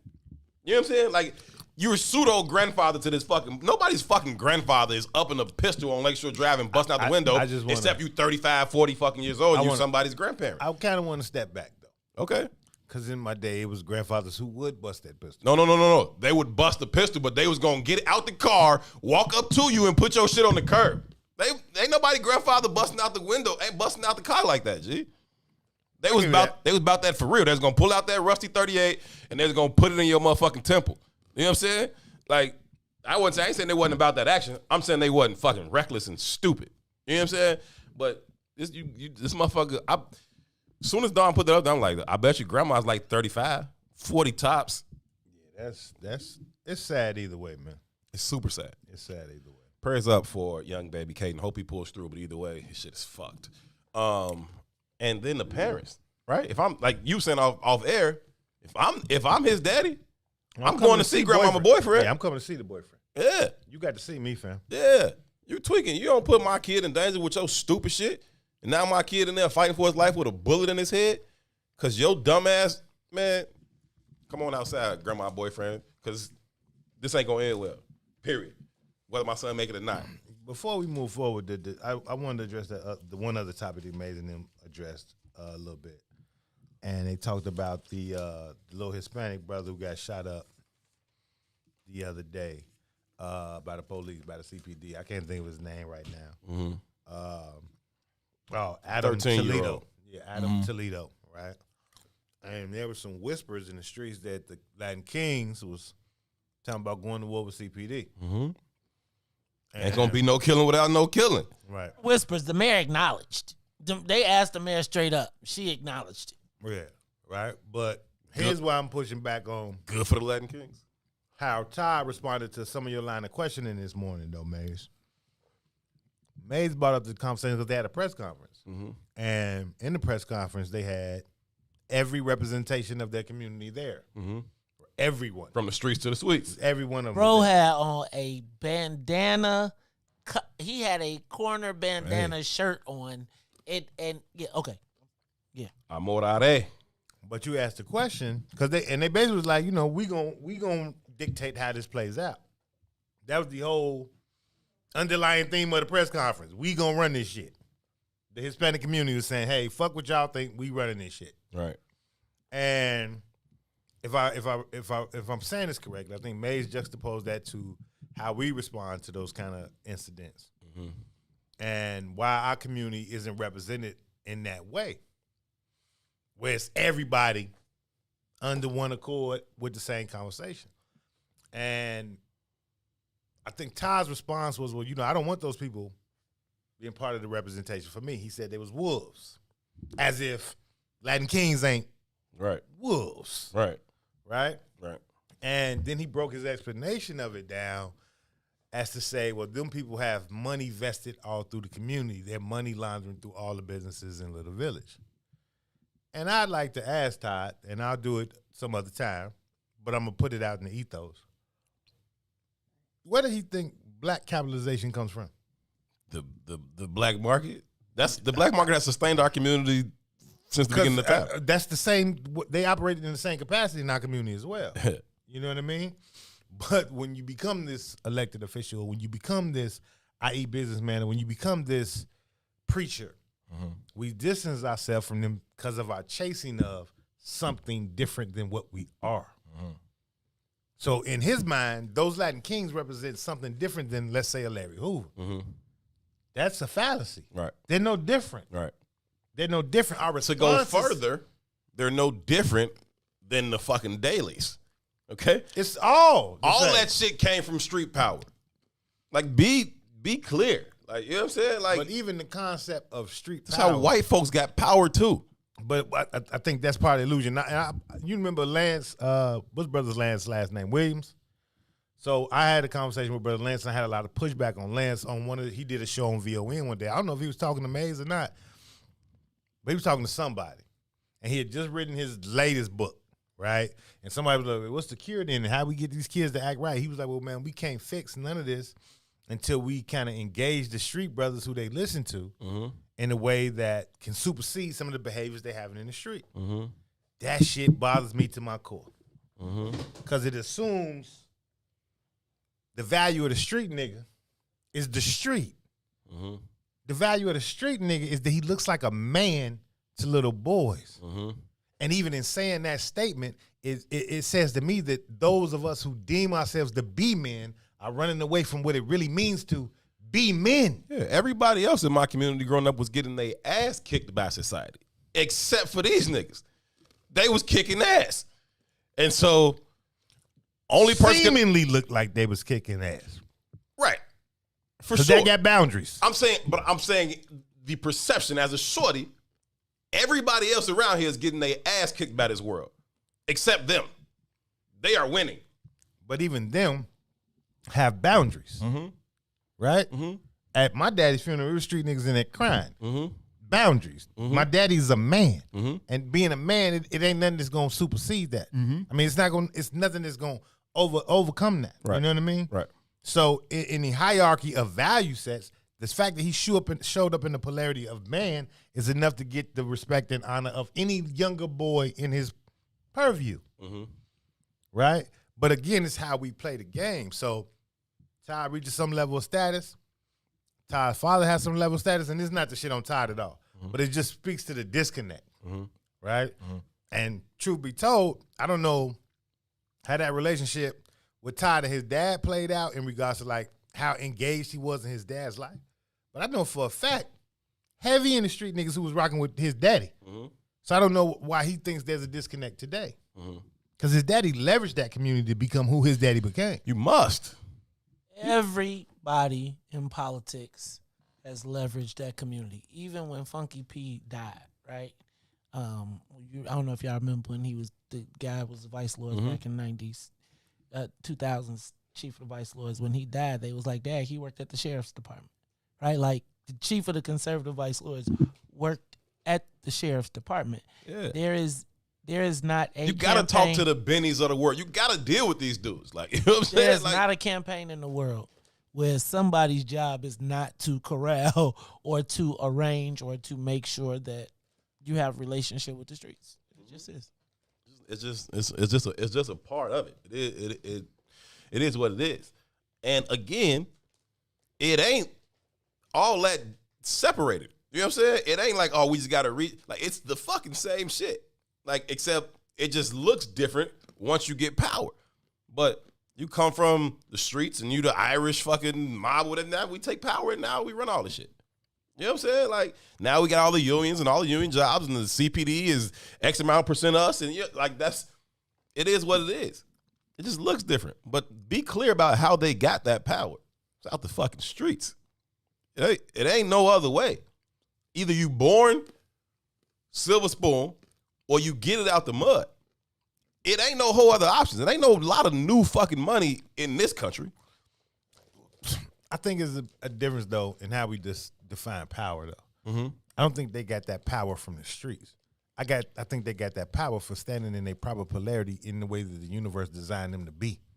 I think that's it, right? It's not about the money. It's not about the car. It's not about none of that. It's standing in the proper polarity as a man. This is what I believe in. This is what I'm standing on. And fuck you if you ain't on that. Yeah. Right? What's the Mick line on the song that we play in the intro all the time? I'm not budging. Right. A man that's a man got to stand on his principles, and I'm not budging. Period. Whatever them principles are. Period. That's it. Uncle B said, I'm asking no quarters, giving no quarters. Asking no quarters, giving no quarters. A man that's a man got to stand on his principles, and I'm not budging. It ain't about shit else. It ain't about nothing. This is what I'm telling you I'm standing on. I'm not moving, not for the bread. I'm not moving for fear. I ain't moving for shit. This is what I'm on, fam. It's integrity, G. That's it. Period. That's it. Right? And the minute that's not shown, then there's no love there. Right. Right? I just looked at it the other day, man. When we left out there, I saw your ass riding around too. Because I saw you a few places I was at, you just didn't see me. I saw you. I rode past you once, but I ain't see you later on. I saw you a few times. Right? Yeah? You saw me when I was on 53rd? I saw you at the football field. I saw you a few places, right? But I went to the park, right? Because I knew my son was going to be at the park. So they up there shooting, you know, and I pull up, and he playing with grown men, right? Good. And I'm saying grown men in regards to age. Yeah, good. But in regards to, like, responsibility of really operating in the space of polarity of masculinity, they ain't there yet. But I'm going to say some of them guys had to be in their 20s, mid-20s probably, right? And, you know, it's my son. So he want to show off for me. You know, he want to. Of course, you want to impress your pops for sure. Right. And all I did was pull up to the park. I wasn't talking too much. One little dude, I could tell he could hoop a little bit. Now he 20-something, obviously. Got hair on his face, everything. I put him to the side. I say, that's my little man. Work the shit out of him if he get the ball. Right? Don't let him, if you playing D, push him. And I'm just saying that because I want my little man to be better. Yeah. Right? Wasn't grandstanding out loud or nothing. I leave. He was like, Daddy, you know them dudes? I was like, no. He said, man, they kept talking about you the whole time when you left. Because I only stayed for a little while. I'm like, man, I'm enjoying this weather too. But it's just, they don't even see that. I remember when we first moved to the new neighborhood, the shorties around there used to call me dude with the sun. Think about that. Think about that in context. That you can be singularly identified just as dude with the sun. Because they don't ain't see no daddies. other dude with a sun around this they motherfucker. They don't see no daddies, fam. Yeah. That shit is just disheartening and sad, but that's exactly what it is. So instead of saying we need to move into our proper polarity as men, we say street niggas should be the definitive. No, man. We got to redefine what it means to be a man. Because them street niggas, too, is still looking for guidance. Even from the men in the community. I.e., when I said, yo, my dad was the grandfather who would pull a gun out. But everybody respected the granddaddy on the block. Yeah, for sure. You know what I mean? And we don't have that. And it's part of the dysfunction, of course, of all of the dysfunction. It is, part of the program, part of the strategy. But we keep falling deeper and deeper in the rut, and we never question the rut. We start changing the fucking rules. Yeah. We can't keep doing that. No, that's a very, very real assessment is what it is. It's a very, very real assessment of the situation. Let's move on. One thing we didn't get to yesterday was the fact that the police chief, black police chief in Minneapolis, the Minneapolis Police Department, testified. What's today? Wednesday, so I guess he testified Monday in the Derek Chauvin murder trial. And he condemned the knee on the neck. He condemned the murder. He called it a murder. Said it's not anything we train. He said this is not an issue that they need more training. The training was there. This just had shit to do with it. It was very interesting to see because, first of all, I've never seen it happen. Okay, black, white, or other. Right. The last two police chiefs here have been black, and I ain't never seen them say no shit like that, especially not on the stand. Man testified under oath and said, nah, that was murder, and it was outside of our code of conduct, and it had nothing to do with lack of training or none of that shit. Dude just murdered him. And I was like, yo, first of all, good job, sir. Right? All he did was tell the truth, but when you so rarely get the truth from people in that position, I applaud it. Good job for him doing that. You think they sending that boy to jail? I think it's starting to look more like that. I think it's starting. You think they sending him to jail, man? Derek Chauvin. Yeah, I think that he is expendable, and I think that with everything that has happened and the fact that they already know this bad boy gonna burn, I think they gonna send him. I think that I think they want to save him, and I think it'll be a Jason Van Dyke deal where it's like some 5-year and you get back, but you can't get mad. Like they take the air out of it. Yeah, I think they would save him if they could. I think they certainly would save him if they could, because again, it's not about the individual, it's about the entire construct as a whole that they don't like it being attacked. But I think because this was on camera and it was such an extended assault, again, Jason Van Dyke pulled up, fired 16 shots in 14 seconds, right? You explain that shit away, moment type thing. You had 8 minutes and 46 seconds, fam, to realize that you was fucking tweaking. And at no point did you do it. I think he's just a little bit beyond their ability to save him. But I think they want to, and I think they would try. But and probably a week or so ago, I would have been like, yeah, they're gonna give him a Jason Van Dykean type deal too, where he'll do some 2-3 years in a minimum security summer camp somewhere. They'll give him credit for time served or whatever the fuck else, and he'll be back on the streets in no time. I think it's starting to look a little different though. I think it's starting to look a little different when you hear the ME's report, when you hear the police chief testifying. I think it's starting to look a little different. Would I bet on it? Hell no, because I don't put shit past these people. But I think it's starting to look a little different. I don't know. So I think they're going to pull some Jason Van Dyke shit too. Right? Is that enough? Right? And when I look at it, when I say they're going to pull some Jason Van Dyke shit, I'm not saying they're going to operate out of, the justness of the legal system. I think it's just what May said. It's like, all right, he's expendable. How do we keep this shit to a minimum? You know what I mean? But is keeping this shit to a minimum our best interest? Good enough? No. If the choice is not guilty or Jason Van Dyke type sentence, I want not guilty. Right? Send this bitch up. Okay? If you gonna give some, if you gonna hit him with some everybody please calm down sentence, right? And he back out here in a few months, nah. I'd rather it get sent up. If they gonna send him up the road for 40, 50 years, then let's let the legal system play out. I don't know. I certainly wouldn't bet they're gonna send him up like that. But if they do, cool. If they do the 2, 3, 5 years, some type of amended sentence type shit, no, that's trash for us. I would rather them say, not guilty. You can walk out a free man today, and then just let us. What did Van Dyke get? 6 years total? Yeah, he got like 6 years. He's ultimately gonna be home out next year. Yeah. Some bullshit. Yeah, I don't know, man. You know, history is not on our side. But again, I'm thinking for the overall success of our community, does a conviction help us? I don't know. No, not if it's like that. If it's less than 10, I would rather them let him go home. If it's less than a decade, let his ass go home and we'll send this bitch up today. Like, don't try to placate us. Don't try to appease us with no little goofy shit. Either send him up the road for committing murder that he committed, live on camera, or say fuck y'all, like y'all always do, and then deal with the raft of that.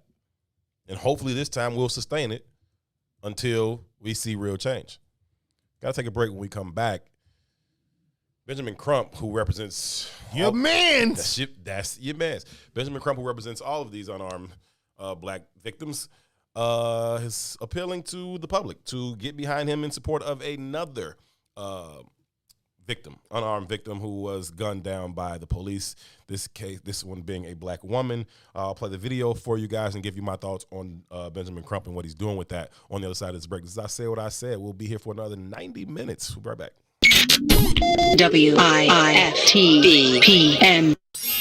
Hey, sunshines. If you didn't catch the last page in the Book of Dawn, here's what you missed. So you found that, but you also, during those times, made a conscious decision to create a base for yourself outside of the eyes of this or the great artists that you tour with. And from that, the Mo Fitz Project was born. Can you tell us how and why you did the Mo Fitz Project? Let me tell you something. I had been touring since I was 17. And what happened was Eve, your girl Eve, was doing different events around town. Mm-hmm. And I remember it was right on 47th Street.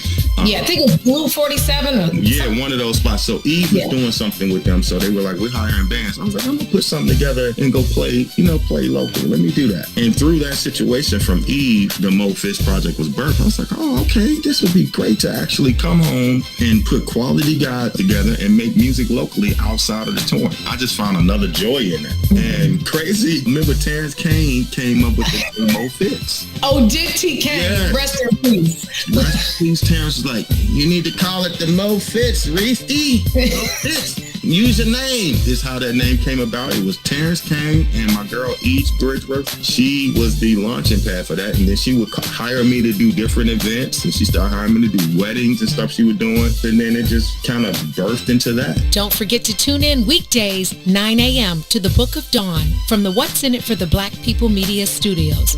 Roll Tide, y'all. Shop at Black-owned and operated Solo Beauty, where you are appreciated and respected. Located at 8158 South Cottage Grove, Solo Beauty can supply all of your black hair care needs. Solo Beauty is open from 11 a.m. to 8 p.m., Tuesday through Saturday. Talita is blind. Yeah. Niggas didn't know the time. Let me tell a story. Yeah. Like that. Check it. 2 a.m. as she checked her Movado. Empty whiskey bottles in a hollow. Slim laid in a shadow. Who you follow?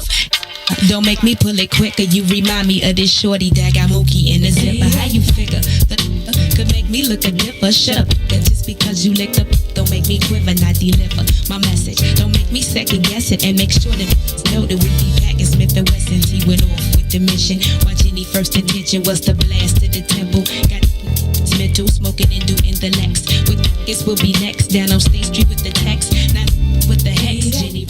Oh my God. That is, hey, listen, y'all. I wish y'all could just be in the studio during the breaks. That shit was so fucking funny, dog. Oh my my God, I'm crying real tears right now, man. Shout out to corporate, right? Shout out to corporate, man. I am crying real tears here right now. That is wow. Anyhow, just tune in. This is I Said What I Said, man. My name is Herb. His name is Tu. Mays in the production studio in lieu of Lil Ron, manager, man. Going to do whatever managers do. But thank y'all so much for tuning in. We appreciate y'all, man. We certainly know that y'all can literally be doing anything else or absolutely nothing. Anywhere in the world. The fact that y'all are here with us, we appreciate that. It means a whole lot to us. Thank y'all so very, very much. Shout out to everybody watching on Facebook. Shout out to everybody watching on YouTube. Shout out to Ready Rock for popping in on Facebook today, man. She had been on YouTube for quite some time. Please continue to keep her son lifted up in your thoughts and prayers as he has experienced the almost unavoidable trauma of growing up as a young black kid in Chicago. His friend was gunned down, and he's trying to process that right now, and that is a very, very traumatic thing the first time you experience it. I feel stupid. I feel crazy even saying that shit. Like, you know, like the first time you experience it, because it's going to happen again. It's going to happen again. Soon. You know what I'm saying? Like everything I know about growing up for here. young black boys in Chicago. Yeah. What it is. Everything I know about growing up here, I know how many of my grammar school classmates weren't at graduation because we had already gone to their funeral. True story, man. And I'm not an Oprah fan, but I was over my grandmama's one day, and they had a show on Oprah talking about murders in the city, and they were just showing pictures of kids that had been murdered due to gun violence. Right, and I'm in passing. I'm seeing this because it's at my grandmama's house. In passing, I recognized about 5 kids on a national television show. You know, in passing, like I wasn't focused on that at all. It's part of the course. But I made this statement earlier, like, you know, until we kind of define. And what did Malcolm say? Until you find something that's if you don't stand for nothing, you fall for anything, right? Until we find that space and place, until you find something that's worth dying for, right? That makes us fit to live. We're still dying at the hands of our misunderstanding of our polarity and our position in America, right? King died because of blackness. Right, as eloquent as King was, as intelligent as King was, as well dressed as he was, as well versed as he was, as well mannered as he was, he died because of blackness, and so did George Floyd. Right, so they on total opposite ends of the spectrum, but they died for the very same reason. Absolutely, you know what I mean? Absolutely. So until we take ownership of what that means, and going back to that Cornel West conversation he had a couple weeks ago, he was like, "Man, when we gonna start dying for value?" Right, and Cornel West said he came from a Christian perspective, but he said if I was there with George Floyd, he wouldn't have died that day. Period. Or we would have died that day. Period. And I think that's where we're gonna have to get to. You know what I mean? Yeah. But that only happens when you find a bond via love that makes it worthy of it. Yeah. Yeah. And it's a very easy thing to say. Hey, if I was there, I'm not finna watch that go down, right? And I took that stance as soon as I saw the video. And I took that stance to the radio, and a lot of people was like, you know, you don't know. And I acknowledge that. You don't know, right? But I know me, though. and I'm just, and this is with all due respect and empathy for everybody who was there, because that shit is traumatizing, and I'm not indicting them in any particular way, shape, or form. I'm just saying that we have to get to a space where that shit is unacceptable. And we're not going to allow that, fam. Like, I'm not finna watch you do that. Like, fuck no. Doesn't that same kind of space kind of get birthed out of the conversations, like the police talk we have with our children? Yes, right? It does. It gets birthed out of that kind of energy, right? Yes, it does. My wife had that conversation with my son, and I knew it wasn't the right thing to say, but I put my son to the side and said, look, fuck all that shit. Gauge every experience and operate how you think is the proper way to operate. So if you got to go to war, go to war.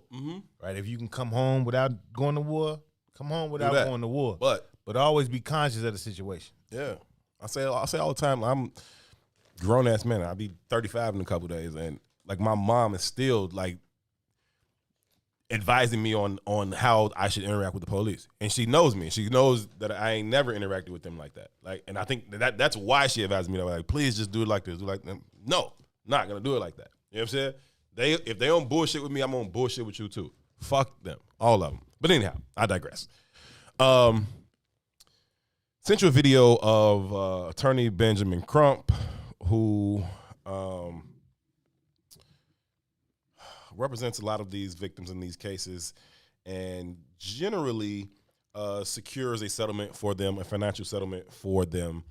And I guess he's taking on this latest I guess the actual incident happened in 2019. But now that he's got the settlement for, you hooked up to the road? All right, cool. Now that he's got the settlement, may say you ain't hooked up to it yet.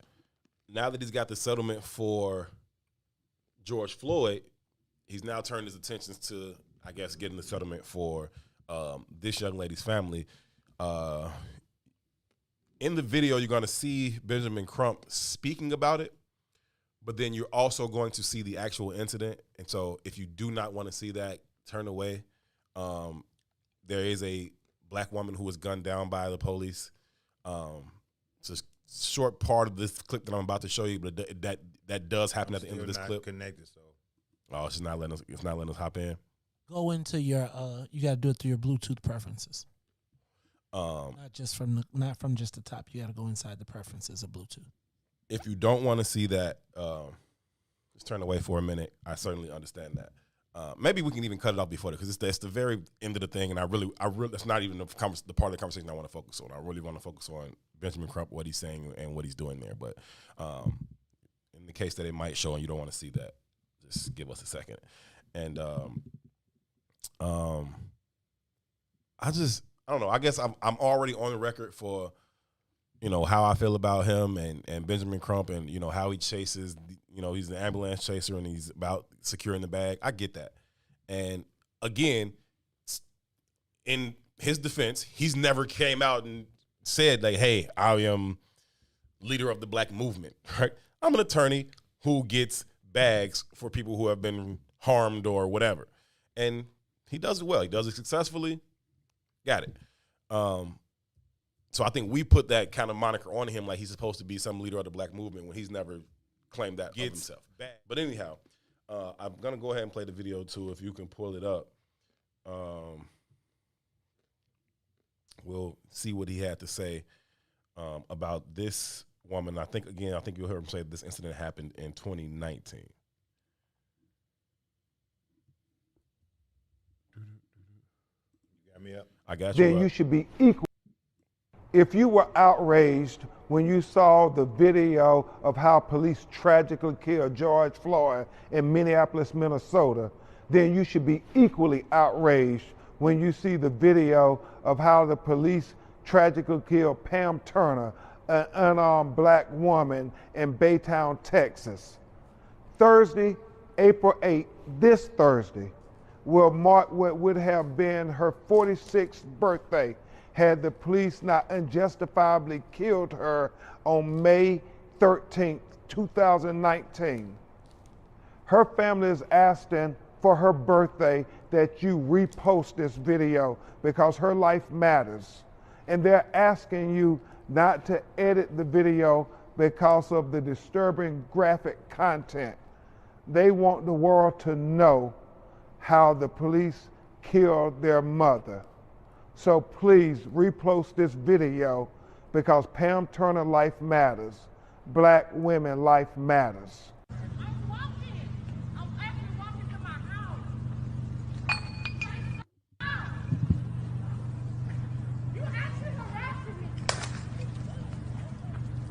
Pop the taser right there.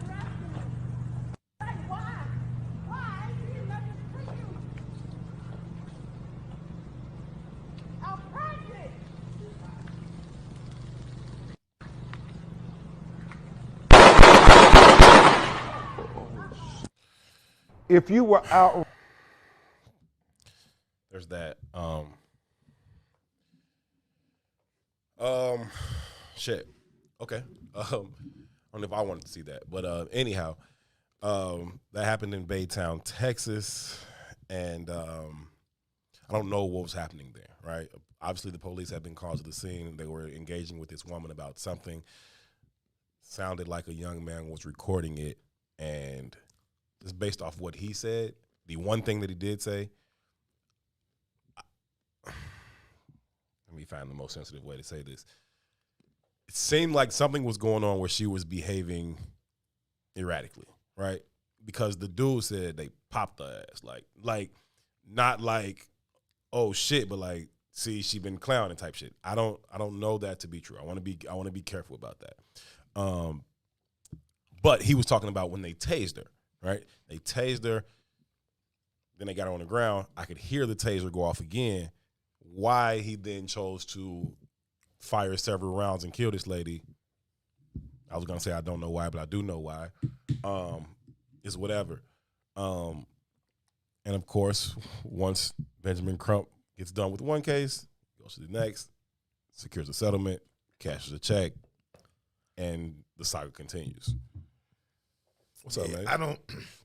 I don't know. Like the comment from the guy in the cockpit feels like a stretch to me. Mm-hmm. Because I think, in large part, we're cowards. Mm-hmm. And even something like that, you know, hurt people, right? Like we take pride almost in seeing us get fucked up. Mm-hmm. Mm-hmm. Right? So even though he popped his ass or he popped the ass, that's not enough for me to say she was doing anything. Mm-hmm. All I know is that she was a woman. Mm-hmm. She was the only person around. Mm-hmm. And he's a man. And that was a big ass cop. It's a big ass cop, and he has a taser and a firearm. Right. And she was not being aggressive until he threw her to the ground. Right. And then she said, "I'm pregnant," which is again, I don't even like trying to explain this shit because it's not explainable. Right. Right. But from the other perspective, man, For sure.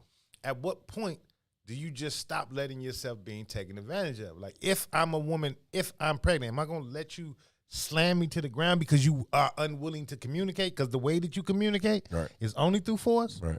I don't know how to respond to that. Right. Right. Am I to let you threaten the life that's brewing inside of me because your ass can't answer a question? Right. And that becomes the problem. Mm-hmm. Right. There's this implicit bias that exists anyway. Mm-hmm. Right. I remember, man, I used to I talk about my Colors all the time, my first car. Mm-hmm. Color Supreme, right? 87 Color Supreme, dope boy car, had Billups, had to stand. You still want that car? I love that. You understand me? But it used to get stolen from me all the time. They stole that car from me 5 different times. Mm-hmm. Right? And I remember one time they stole it and the police recovered it and they said, come get your car from the police department. Mm-hmm. Now, at this point, I'm a graduate of college or close to graduating, one or the other. You know what I mean? And I walk into the police department, and it's a dude, white boy, standing at the front desk. Now, these people didn't call me, right? It's a white boy standing at the desk, and he looks very familiar to me. And I'm not understanding why he looks so familiar to me. Right. I was like, man, I don't know where I know you from, but I know you, man. He's like, did I arrest you? Motherfucker, you ain't never arrested me. Right. Because I ain't never been arrested. Right. You understand? Mm-hmm. Kind of find out he went to college with me. Right. You know what I mean? Right. At that time, right? But the whole energy is always this kind of, you are guilty first. Let me deal with you with impunity. Always. It's always this. Another time they stole my car. I got it. They found it on my around your crib. It was on my sister block. This shit was legitimately parked outside my sister's apartment. That's how funny that is. That's crazy. The irony of that. The irony of that shit, right? My man takes me to get the car, to pick up the car, because they just, it's over here, come pick it up. My man got to be in his 60s at this time. You know what I mean? Man, we over there picking up the car that they asses called me to come pick up. You understand? And police roll up, pull their pistols on us, like, everybody get on the ground. This man is 67 years old, motherfucker. What you think he doing here?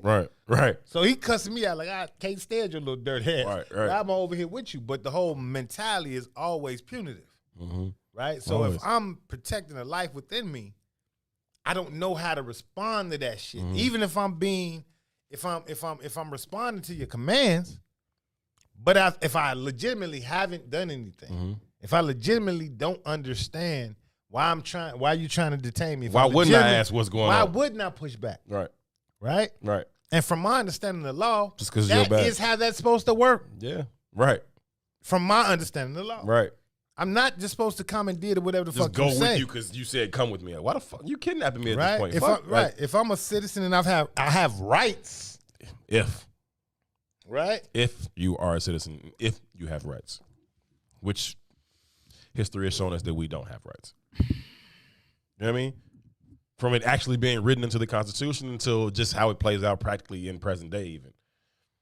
If you have rights is a huge thing there. What was the guy? I think this was the Alton Sterling case when from the helicopter, okay? From the helicopter hovering however many feet above the ground. Wasn't Alton Sterling. I know the case. I can't That remember wasn't the Alton guy's Sterling name. case? But when the lady police officer shot the dude in the middle of the road who was trying to fix his car. From the helicopter, the dude looks down. Like, oh my God. He's like, that's a bad dude. What the fuck are you talking about? That's a bad dude. You don't know him. You don't even fucking see him that well. Just next to this woman cop, he looks a little large. That's a bad dude. How the fuck is he a bad dude? You a bad dude. Shut the fuck up. But in that position, what do you do? If it's an implicit bias, they operate in a energy of fear. What do you do? Right? What do you do? My first thought is protect my own survival. Period.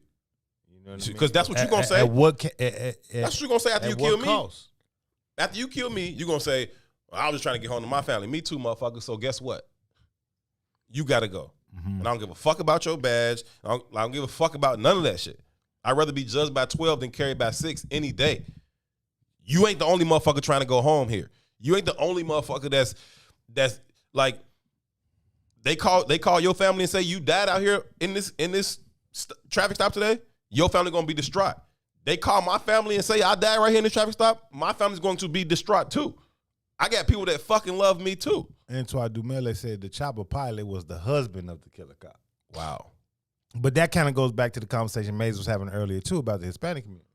They all in. They all in. Right? Same conversation that was happening on Salim's show with Obari. He was like, man, I often study white folks and question, like, you know, they have all these warring fractions, you know, Democrat, Republican, or they be on this group or that group. But at the core of it all, when white survival is threatened, this one group, they all in. They all go. They all in. And therein lies where I come back to the conversation we always have. What does it mean to be black? What is our identity wrapped in, right? We had this conversation, like, I hear this all the time too, right? We don't need everybody to go. Bullshit. Everybody has to have the idea, though. You know what I mean? It has to be one connecting idea. We don't have to be, what's the word they say? We got to be unified. We don't have to be in unison. You know what I mean? So it's what's the one unifying idea, and it has to be based in our blackness. It's got to be. Right? And when everybody's under this umbrella, we all going. For whatever the cause is. If it comes a question where it's us against them, it's never a question. It's we rocking with us. Now, how we deal with our internal problems is how we deal with our internal problems. But if it's us against an outside fraction, it's us. Yeah, it's got to be us. Every single time. Unfortunately, Ready Rock, I don't remember the Walter Scott case, but I'm sure at some point I did. He was shot in the back running from the police. Yeah, that's what I'm saying. Like, I'm sure at some point from I did. Child but I'm just support saying payments. From fucking child support payments. That's a death sentence. Yeah. But it's again, to your point, it's man, the goddamn suspended license is a death sentence. Anything. Fuck. Anything that's not above board. Cutting somebody off in traffic is a death sentence for our own selves because we don't understand identity and our fucking team. Which brings me to the next next video I want to pull up, which is the Asian hate video that's above the crump one that I sent you, because I want y'all to see this Asian man. Because, you know, when me and Two sit here and we like, yeah, fuck that shit, right? Who defends us? Some people were like, oh, that's not, you know, and all we saying is it's not reciprocated. That energy is not reciprocated back for us. And so why are we the only people who trying to, you know, reach out and help other motherfuckers when we don't get that back? This video is yet another example, just like the one we showed a few months ago when Eric first got to Arizona and Asian man was calling the black dude all kind of niggas this and niggas that and saying you ain't gonna do shit. You know what I'm saying? Same thing. Here's a video that we want to pull up, and Two and Maze, if y'all ready, we can go ahead and play this video. You got it up? Yeah, we up. We good. Including my wife is showing the gun. Yeah. What did he say? I talk. I am with my wife and my son. Yeah. They are threatening us. Yeah. So I think they have a gun. Yeah. They have a gun. Threatening my wife and son. You heard that? They're threatening us. They think we have a gun. That's crazy. My wife said they have a gun. She never said that, bro. Yeah, you're a shitbag. Fuck you. Transfer? You want my email? Yes. Okay. I'll send it to your number. 6 plus 5. No, I need it right now. I'm not leaving. How do I know? This was only 4. 5 minutes later. Oh, Lord. No, I didn't. Nah, he didn't say that.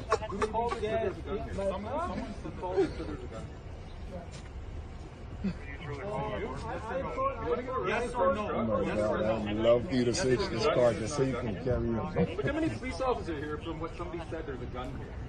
Think about what you're saying. Look how many police cars are here. Just to try and get us to hurry up and get away from my you. wife, I didn't say. Well, who called? Maybe you should bring your wife out about this. I'm asking you! Who called? I called. So who said there's a gun here? Who said there's a gun here? Did you say yes? Okay. This is a landmark Canada Act. It has nothing to do with the police. Who said there's a gun here? Look how many cars are here. I didn't. I told them. This was in Canada. I didn't see the gun. Yeah? Crazy as shit. Here's the thing. Whatever that was Canada though, too, though. Yeah. Right. Right. In America, they're gonna pull up and dump at them trucks. Might have happened differently. You know what I'm saying? But here's the thing. You aren't just trying to get whatever dispute y'all having. You're not just trying to get that settled. You're trying to get these young black kids killed, right? That's what you're trying to do. Because if it was just a dispute that y'all couldn't get to the bottom of, we need police to come settle this thing. Okay, you say, hey, this is going on. Can we get an officer out here to deal with this shit? You said they're threatening my wife and son with a gun. You're trying to get these black kids killed, and everybody fucking knows it. Everybody knows that you can get black people killed by telling the police they out here with a gun. Like, but ain't no buts. You remember when Waddy was on the show? Mm-hmm. Remember what Waddy said? Yes. What did Waddy say? You remember? Yeah, Waddy said that a black woman did the same thing to him. Yep. A black woman did the same thing to him about a parking space. Right. Called the police and said that he brandished a firearm at her, threatened her with his firearm about a parking space. Right. In the fucking McDonald's on 52nd or whatever, on 52nd in fucking Lake Park. So when we talk about that implicit bias, who does it work against? Black men, mostly. Mostly, right? Mm-hmm. Most times women are conceived or considered to be a threat, like in that manner, at least. You know what I mean? It happens. We just saw a video of it. That's true. I'm not saying it don't but happen. Mostly for sure. I'm saying in most instances, right? Mm-hmm. But with us, it's kind of on site. Yeah. Right? And everybody knows it. From Asian men to black women. If I call and tell the police that this black man pulled a pistol, I'm trying to get him killed. I say all this to say this, though, right? The entire construct of America is power. Mm-hmm. Right? We talk about capitalism in the context of power, not in the context of building no shit. But if I got this money, I have this assumed level of power. Mm-hmm. Right? If I can leverage this to get this, everything's a transaction. Everything's a negotiation. Again, the entirety of the society is sick. Mm-hmm. And we don't reap none of the benefits of the negotiation. No. None of them. No. You understand? No. But every day we shoot our shot at getting better at fitting into the construct. Yeah. Right? I said a while ago, man, the universe has been waiting for us. It is our responsibility to strip this construct of its assumed power. Right. Or we going to be finding ways to fit into it. I agree. And it doesn't work that way. You can't fit into it. No, it's fucked up. Ain't what we said all the time. It ain't no what up. I don't know how you word that shit, but about fitting into an insane society like that. That shit is no semblance of sanity to totally assimilate into an insane society. Yeah, like no, like fuck this shit. Burn this shit down. But again, it's cyclical though, right? Mm-hmm. It's gonna be cyclical until somebody puts a cog in the wheel, Mm-hmm. right? And the cog in the wheel is only going to come from Love. us. No, it's only going to come from us because everyone else is reaping the benefits of the rotation of the wheel. It's got to come from us. It can only come from us. But what I'm saying, when I say love, I'm saying it's got to be us loving ourselves in something other than the same thing that they love. Right. Because they all getting it. I right? agree. So they all getting it, and we the only one that's not But getting we it. think we're part of the wheel. Exactly. And we're not. Right. So we gotta hearken into something else other than the same shit that they already getting at. If we gonna fucking stop the shit. You can't stop it while you trying to run and catch up to them. Yeah. No, fuck that. This shit is stupid. Bust that fucking tire. Yeah. We got to disrupt the system. Man. There's no way around it. We have to be a disruption to the system. I hope y'all understand why we saying like, yeah, okay, it's fucked up that people are attacking Asian people at a higher rate than I guess before, even though we can still count it. Right? It's just not my conversation. I'm It's indifferent. Yeah. Look at this shit, fam. Like, he literally tried to get them black kids killed. Hey, theme word. Theme is not the theme word. It's going to be our new moniker for anybody outside of us. Good luck. We'll be right back. That's it.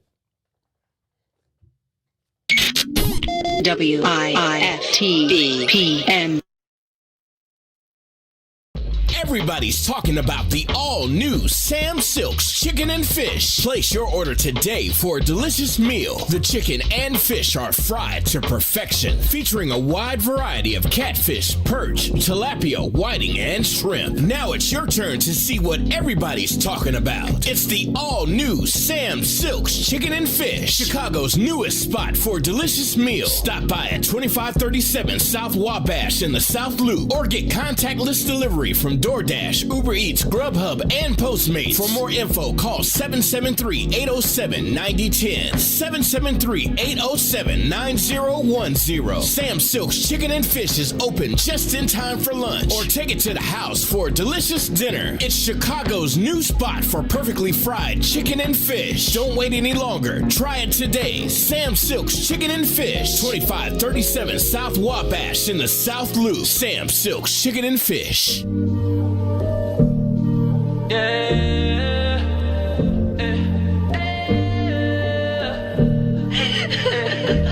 Deep Brooks exclusive. Hey, I'm crying real tears. I'm crying real tears. I'm crying real tears for Chicago. I pray we don't get lost in all our sorrow. I say I'm crying real tears. I'm crying real tears. I'm crying real tears for Chicago.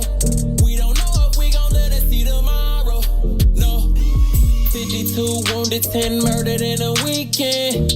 Homicides on women are increasing. 12 blinking at us for no reason. Feel like we going off the deep end. They still ain't found Kierico. Reported missing about a year ago. And she was pregnant with a little one. Her family praying for a miracle. Taxi van, Kanika ain't get no justice. Where the energy they have for Jussie Smollett. I done heard every theory, but where the suspects? Ain't no luck, yeah. I'm crying real tears. I'm crying real tears. I'm crying real tears for Chicago. I pray we don't get lost in all our sorrow. I say I'm crying real tears. I'm crying real tears. I'm crying real tears for Chicago. We don't know if we gon' let us see tomorrow. No.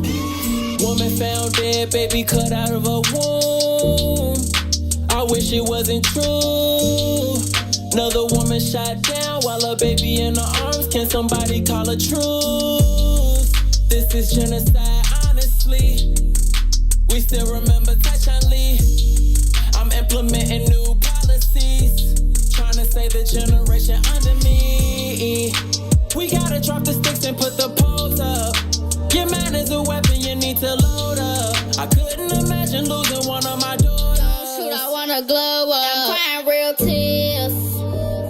I'm crying real tears. I'm crying real tears for Chicago. I pray we don't get lost in all our sorrow. I say I'm crying real tears. I'm crying real tears. I'm crying real tears for Chicago. We don't know if we gon' live to see tomorrow. No.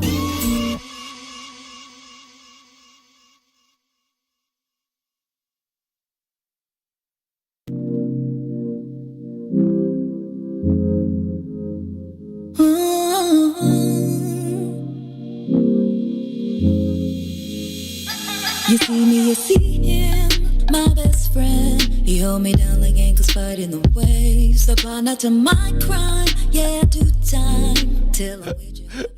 You was finna take me to a place. I ain't gonna like. I was gonna make you softly. You was finna take me to a place. I'm like, no. I've been telling too. I've been telling too for a little second that I don't really like that that Crying Real Tears record from Crying Real Tears. But I kind of liked it that time. That was. I guess that was probably like the first time I really kind of just sat and like listened to it, and I think it was. I kind of it just grew me in that moment. That song just grew me. I sat there and listened to it, and it grew me. I think it's the whole auto-tune shit. I just got a problem with it. The whole thing. Unless you T-Pain, I don't want to hear that shit. I don't want to hear it from Kanye. I hate hearing it from Lil Durk. I don't want to hear Wayne, all of them. Like, if you ain't T-Pain, I don't want to hear that shit. But that song was good though. The song was good, and he talked about some dope stuff. Well, not dope stuff, but you know, he touched on some real issues in there. He mentioned Kiara Coles and that disappearance, and that one was definitely tough. I know Ready Rock mentioned that one, since he still feels bothered by that. I don't know, man. It's just more lack of humanity for black people. You know, nobody really gives a shit, man. And so that's just kind of what it is here. And too, I was saying, man, that corporate record, bro, the Crying Real Tears track, it's grown on me. Crying Real Tears. Yeah, it's grown on me. Not over time, like literally just right now. Yeah, I don't like it though. Yeah, nah, but he's touching on some real shit in there. I hate the auto-tune is what I don't like. I think the sound of that is what's like, I don't like that. But the content of the song, I fuck with it. I think I had like blocked my ears to it because I just don't like the way it sounds. But in sitting here listening to it, it's pretty good. It's pretty good. Then Maze. Somebody just sent me a Chicago media takeout post from Instagram while I'm sitting here. Talking about the feds are doing a sweep on the west side. Check on your people. And it's a picture of 13th and Lawndale. And it looks crazy out there. Well, you know. All them west side IDs. Somebody call Nicole, make sure she all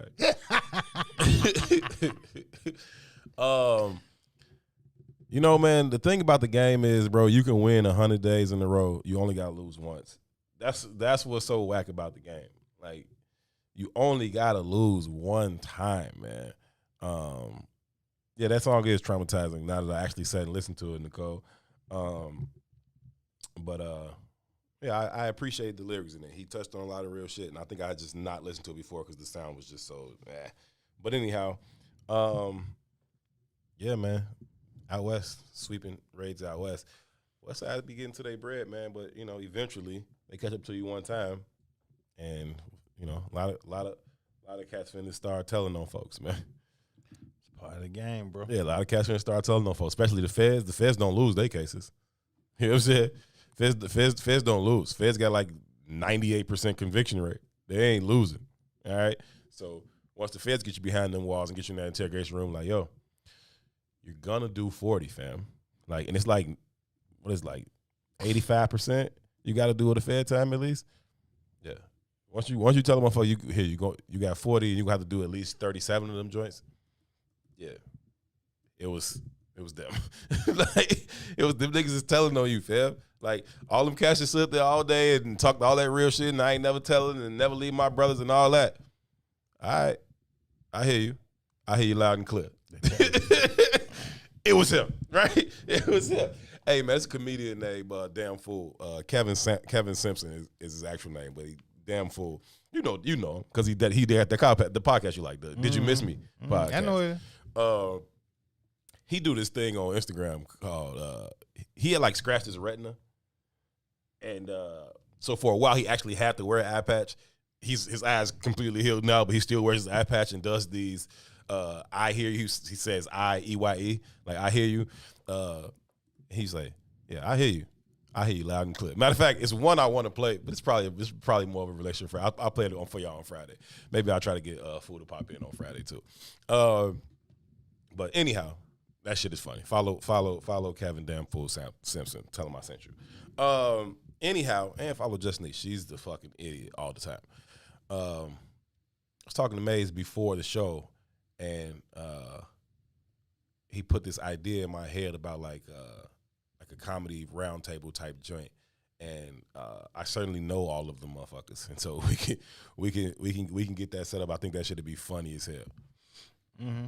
They some idiots. Yeah, all of them some idiots. Put the right host in there. It'd be a good conversation. Yeah, for sure. I would do it. Damn, you just kicked your man to the curb. I thought it was her. I thought it was her. She's like, put the right host. I am the right host. The right host. That's me. I'm him. I ain't kicking you to the curb at all. No. Strategic in how I said that.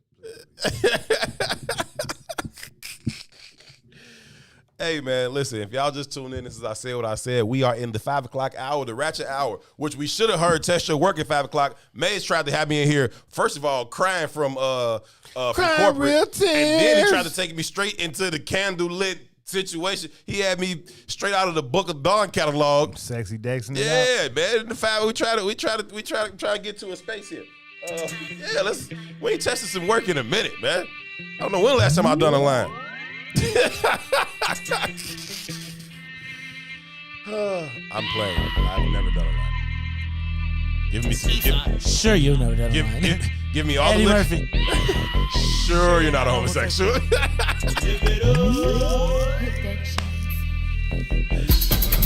Hey, you about that life too? I'm about that life. This is a good song, man. I like it. We ain't played it in a while. If you really about that life. Hey, I was talking. Let it play lower than that. I was talking about comedy and like cancel culture now, and how comedians from back then, they couldn't say none of that shit today, G. Like none of the Eddie Murphy raw delirious shit, all that shit would go away. Eddie Murphy was talking about HIV and AIDS and shit. He was like, man, you got to be careful. He was like, you know how your girlfriend got the little gay friends, and she be, and you know they like to kiss each other in the mouth. Hey, and then she come on with that AIDS on her lips. He said she come on with that AIDS on her lips. Now you got brothers and the doctors like, Mr. Murphy, you have HIV. He says, but I'm not a homosexual. Sure, you're not a homosexual. Eddie Murphy, man, nothing from Delirious or Raw would be acceptable today. I know that you know that I know. That ain't nothing. Right. Hey. Nothing. I know that you know that I know that you know that you want to fuck me up the ass. So here's what I'm going to do. I'm going to bend over. And when I do, start fucking. He was talking about Mr. T.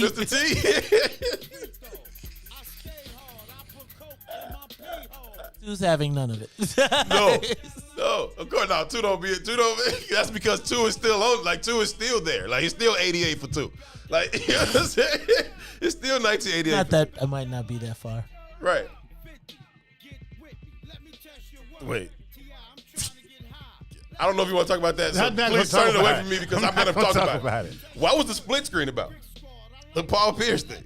I don't know. I didn't even read it. I won't tell you the split screen because I don't know what it's about yet. But not about Paul Pierce getting fired. Did y'all didn't talk about that? No, we didn't talk about that. But we're going to talk about it right now in this 5 o'clock hour. That's what the 5 o'clock hour is for. We have a ride. We're about to test some work. You can go ahead and kill that down. This says, under this image, it says right America. This image says wrong America. Okay, we can put that up there. No, we don't got to do that.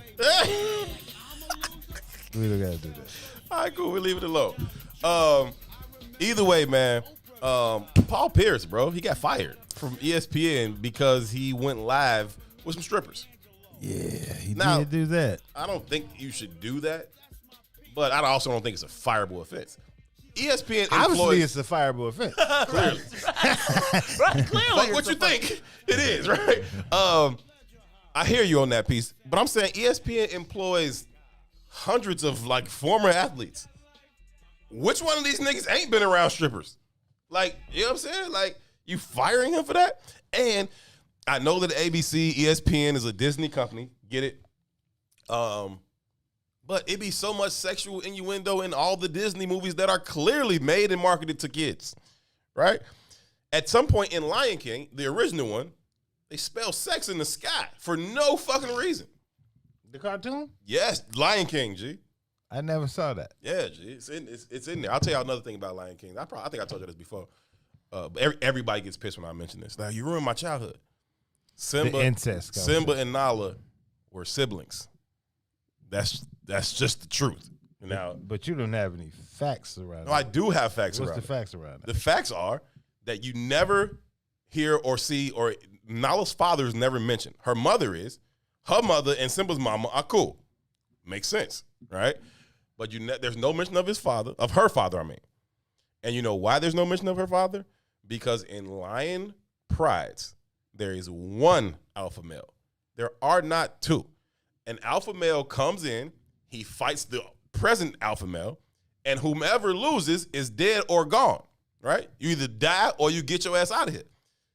And then the lion that then took over, he kills all the cubs that aren't his. If Nala was not Mufasa's child, he would have killed her. That's just how lions do. It ain't, call it what you want, that's what they do. So the mere fact that Nala was there, and there's no other mention of her father, she was Mufasa's child. And so was Simba. I know that's an uncomfortable truth for y'all, but that's how lions work. Even his fucking brother had to go. Arrow said you got a whole dissertation on this. Because you know why? Because when I mention it, people be so upset, and so they want to push back on me about it. And it's like, no, let me just tell you how lions work. Then you upset? It's not an opinion thing. This is how lions behave. That's good. Ready Rock said, how about ESPN address the white football player that beat the black woman almost to death? Like, we ain't heard much about that story lately. Have not. Swept that under the rug. But they say was some porn channel offered Paul Pierce $250,000 to host an NBA show on their station with strippers. And it will be watched. If they put that bad boy on you, that will be watched. If you could get ex-NBA players to sit down and tell fucking stories like that, stripper stories or bust down groupie stories, man, please. All of that traditional media is finna be out the door, though. When you start thinking about like how all the smoke or the knuckleheads or how they're leveraging their relationship to other NBA players and the kind of journalism that they're doing and the kind of stories they get outside of just regular everyday gang coverage, what's the value of ESPN now? If he was smart, he'd do his own. Just start an OnlyFans. I guess. Make the monthly subscription like $100 and then put... It's twofold for me, though, man. At some levels, man, I think that, one, even just the very nature of anybody that's on a film with the camera rolling when he's out at an event having a good time, I think you're suffering from a level of self-esteem or attention or some shit. Like I hate that. I hate even going to the event and seeing somebody in the event doing all this shit. Yeah, that's trash. You're a fucking goofy. It's trash. You're at the event. It's Enjoy trash. the fucking event. It's trash. You know what I mean? That's some goofball shit to me. But to do it to validate my cool with the strippers in the background, motherfucker, you're Paul Pierce. You're Paul Pierce. Your cool is validated. Your cool is already good. Right. But I've always thought he was a lame, though. That's obviously Clearly. some lame shit. You know what I'm saying? Right? But there's some value and mystery. Like, I don't understand why I've had so many. Everybody got to let everybody into every moment of their fucking life. I've had so many stripper parties, bro. I'm sure. There isn't. Yeah, whatever. There isn't no, one. I'm sure. There is not one single video clip of these shits, bro. This is not what we're here for. This ain't that. First of all, people that are in my social circle can't fucking be like fucking. You know what I'm saying? Just like Paul Pierce couldn't. Now he ain't in my social circle, nothing like that, but. Fucking doctors and lawyers and teachers and shit, like, nah, you can't be in here recording them getting lap dances and shit like that. I'm talking men, women, like, you can't, nah, that shit, your phones are not allowed in this shit.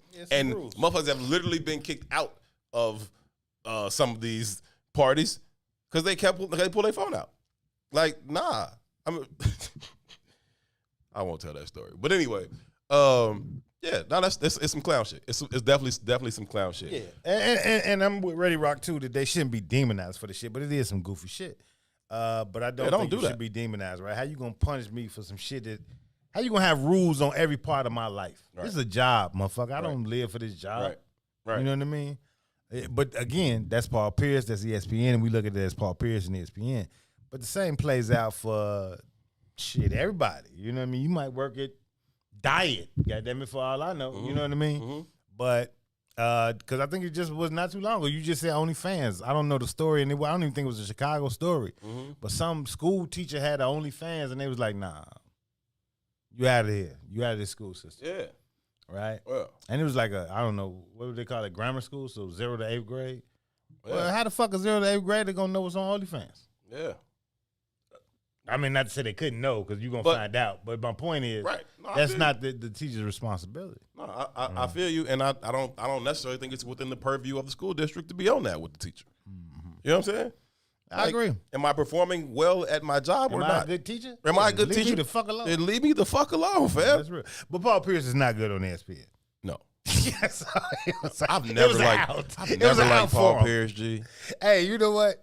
He can hoop. KG's an ignorant motherfucker, but I love listening to KG because he's so fucking ignorant. It's hilarious. Love KG, man. It's hilarious. Paul Pierce, not so much. But he should be able to cash in off this shit. So go ahead, cash in, fam. But I'd say don't take. Double said her brother said if he had a dress on, it would have been okay. So that's the split screen that Tucci showed. Candace said, "Guess I better keep my OnlyFans on the low." Put the link in the comments, Candace. Right, put the link in the comments, Candace. We're gonna blow you up right here. Don't release our video though. Don't put that one on there. Cherie said something about Roethlisberger, so I'm assuming that's got to do with rape. The comment moved though. Yeah, rapeless burger. Rape burger. Yeah, he should do it on OnlyFans though. If I was Paul Pierce, I would just do it on OnlyFans. Find the players, get it in motion. Find the players who will sign up and come do it. On OnlyFans, chop it up, y'all. They're $100 subscription. Motherfuckers. It was OnlyFans who offered him the money. I don't know who offered him the money. Oh, okay. I doubt it. But I'm just saying they should do it on their own. Whoever offered the money, like, you keep your $250,000. We can make $250,000 in a month. Some chick posted that she made $1 million in 6 hours. That was that Catch Me Outside girl, the white girl. Yeah, I didn't hear. I heard a radio report on OnlyFans. Yeah, it was like Catch Me Outside girl. So I don't know who that is. But yeah. She already had a following, I guess. Yeah. I don't think it was the white girl who was on the show doing it. I think somebody has that Instagram, whatever. But yeah, they could do it on their own. Is what I'm saying. Like, fuck it, and people would definitely pay. Subscribe to list of ex-athletes tell groupie stories. Man, please, fuck, I'll probably pay. He said, I want to hear this shit. I ain't paying. I wait till I ain't paying. It'll come to YouTube eventually. I ain't paying either. I ain't paying either. I know some of those stories. Like, I just say I ain't paying for it. Our double said he should have said they was performance artists instead of strippers. Was they naked? I don't even think they was naked. They don't really have a leg to stand on. I would file suit against ESPN. You got. I don't know. You got to look deep into the fucking contract clause, and you got to read the fine print about code of conduct and representing the network and all that other shit. They not naked and ain't no open drugs out that you can see. I'm taking you to court. But I bet you there's language in there that says, we get to determine what's appropriate. Yeah, they got a. I'm sure it's an ironclad fucking contract. Yeah. Like, yeah, you take them to court. You'll be taking them. Go.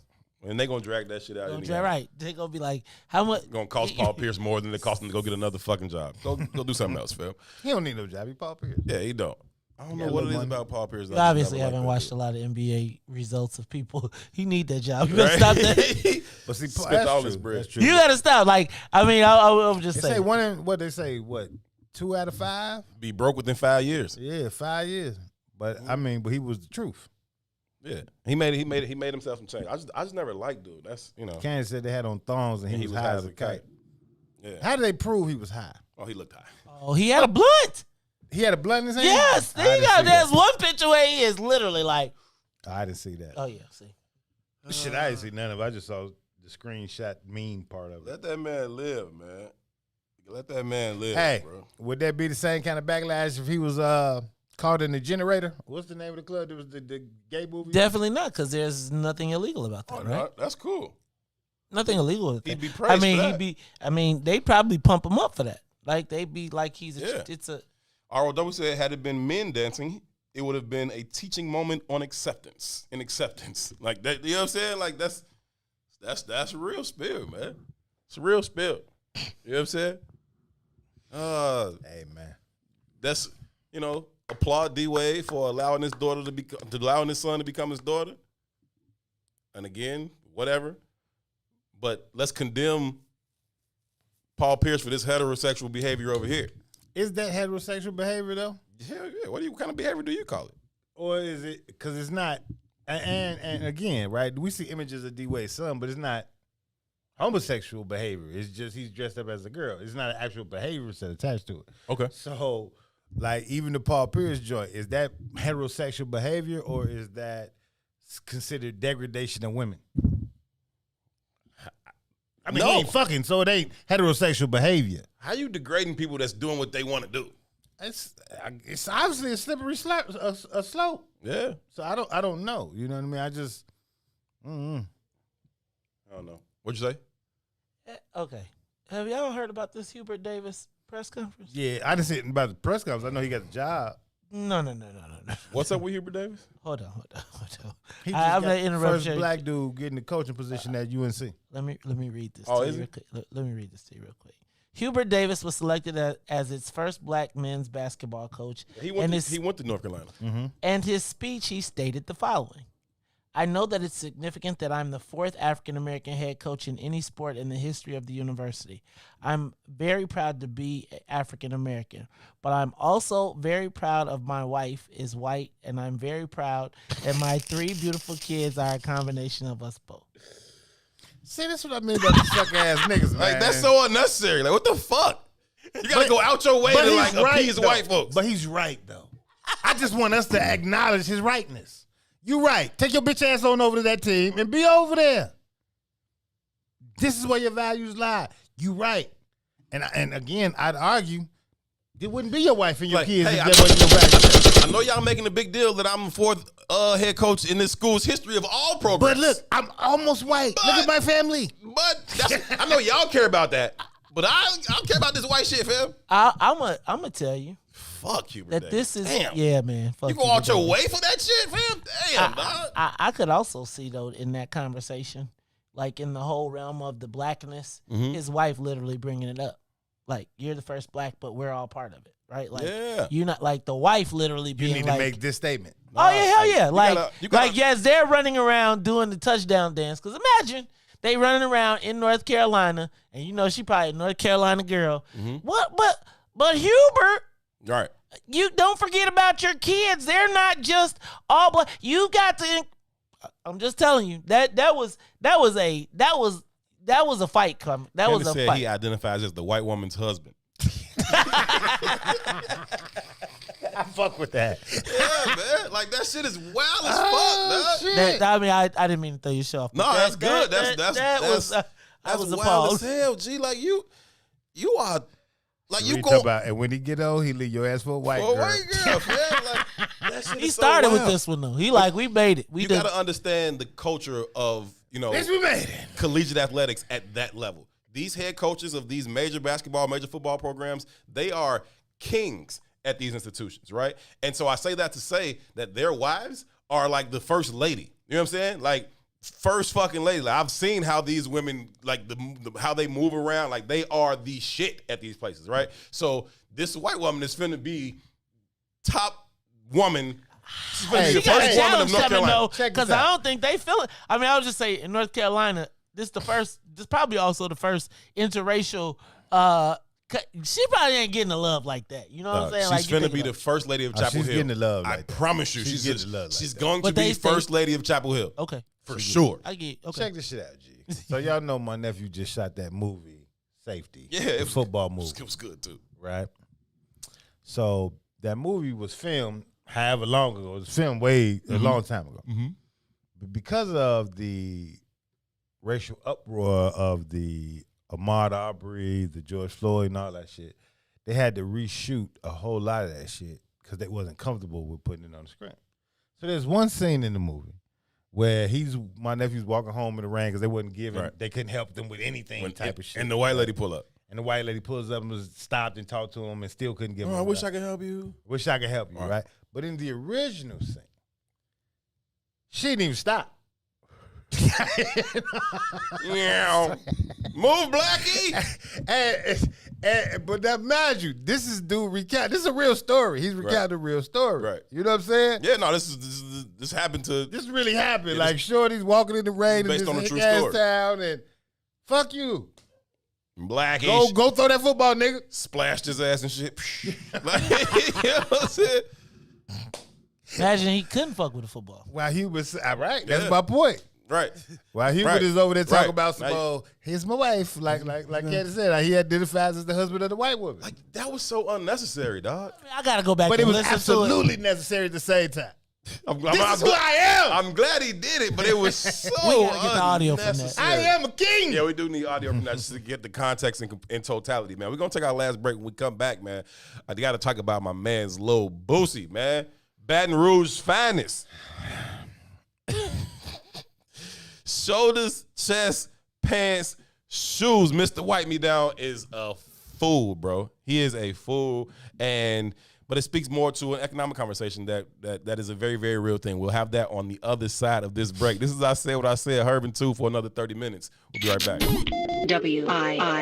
WIIFTVPM. Sissy's Taco Bar Pop-Up is back with more hours and more days. Check them out at their new pop-up location at The Woodlawn, located 1200 East 79th Street. Sissy's Taco Bar offers authentic street tacos infused with international soul. Now every Tuesday, Thursday, Friday, and Saturday at The Woodlawn from 12 p.m. to 7 p.m. New vegan tacos have been added to the menu too. Visit sissytacobar.com for more info.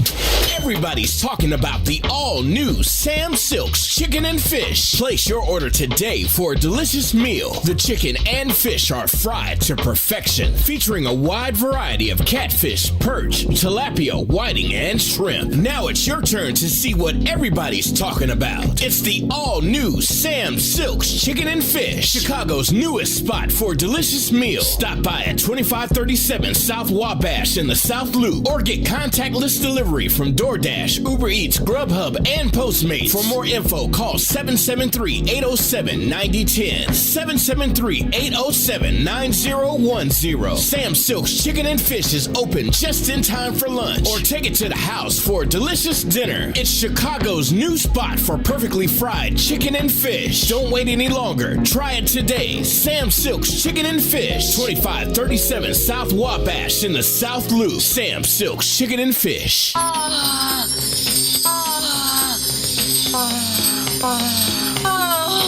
I got some shit to plug you on.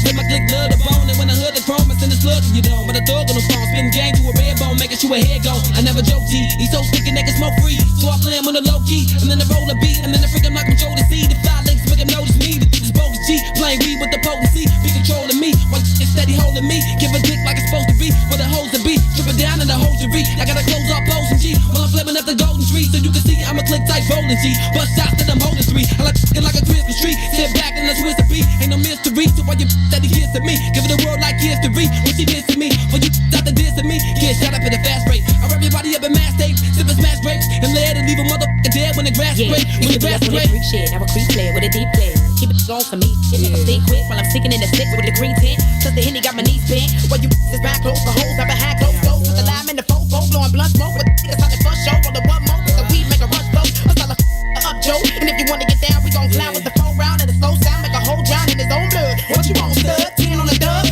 Then my click love the bug. Then they get plugged it up with the high boats hitting high notes. Wanna smoke with the rhyme dope. Wanna stroke the behind slow till they mind blow. Fuck a hoe off the fine mode. For those who thought we couldn't do it, my told me I should get up. I walked in, I say, is that like Do or Die playing right now? Like, is that it's like the infamous syndicate? Infamous Syndicate. I heard Shonda in there later. Twisted. That wasn't Twisted though. Wait, was that B-Lo? I don't know who that was. It was I'll go Twisted. He was mimicking Twisted. That wasn't the real Twisted. I'll go back R.O. and Double check. said, That little sound Twisted like sounding dude. Yeah, that you know everybody came from speed rap on that side. Yeah. One of the speed now mobsters too. Yeah, that was a West Side 290. That was 290 all the way. Yeah, they got that from pimping. All the fast talking niggas, they just took it to rap. Faux show. That's where that came from. Maze with Poor Mix. But I used to have it was a Don Magic Wand intro on my voicemail in college. Oh wow. Oh wow. I used to let it rock it was like on there for like ever. My mother was so embarrassed. What did it say?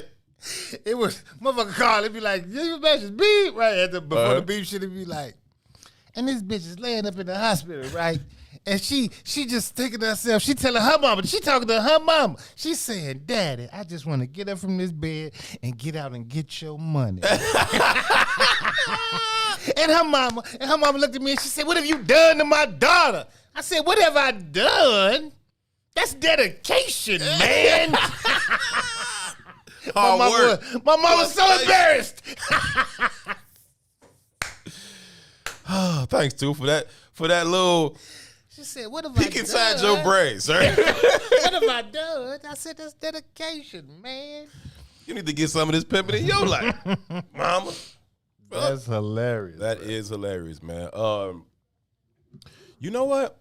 I don't know how to get the Boosie thing up because I actually text that to you. That ain't hard to find. Hold on. It's on YouTube. I'm sure it is. Yeah, it's YouTube Boosie slap. And the slap is one thing, but we're not gonna get the other conversation. Nah, I'll show you which one it is. It's like 2 minutes. No, the conversation when he was talking to. I got the. Oh, it's under that. Yeah, it's under that. It's right under that. Yeah, all right, we got it. All right, cool. She said, "What have I done?" That's dedication. Man. Hard work plus patience. Dedication, man. Some of us sacrifice and done waiting. I'm ready when you're ready. All right, if y'all ready, go ahead and let it roll, man.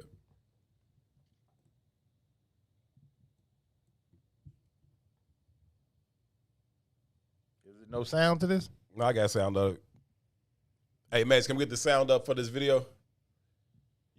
Yo! Mason Daddy. No, you good. Let's get the sound from the road. You can't. You want these punk ass rappers. You can't rap. How you gonna tell me you a goddamn rapper? What's wrong with you, man?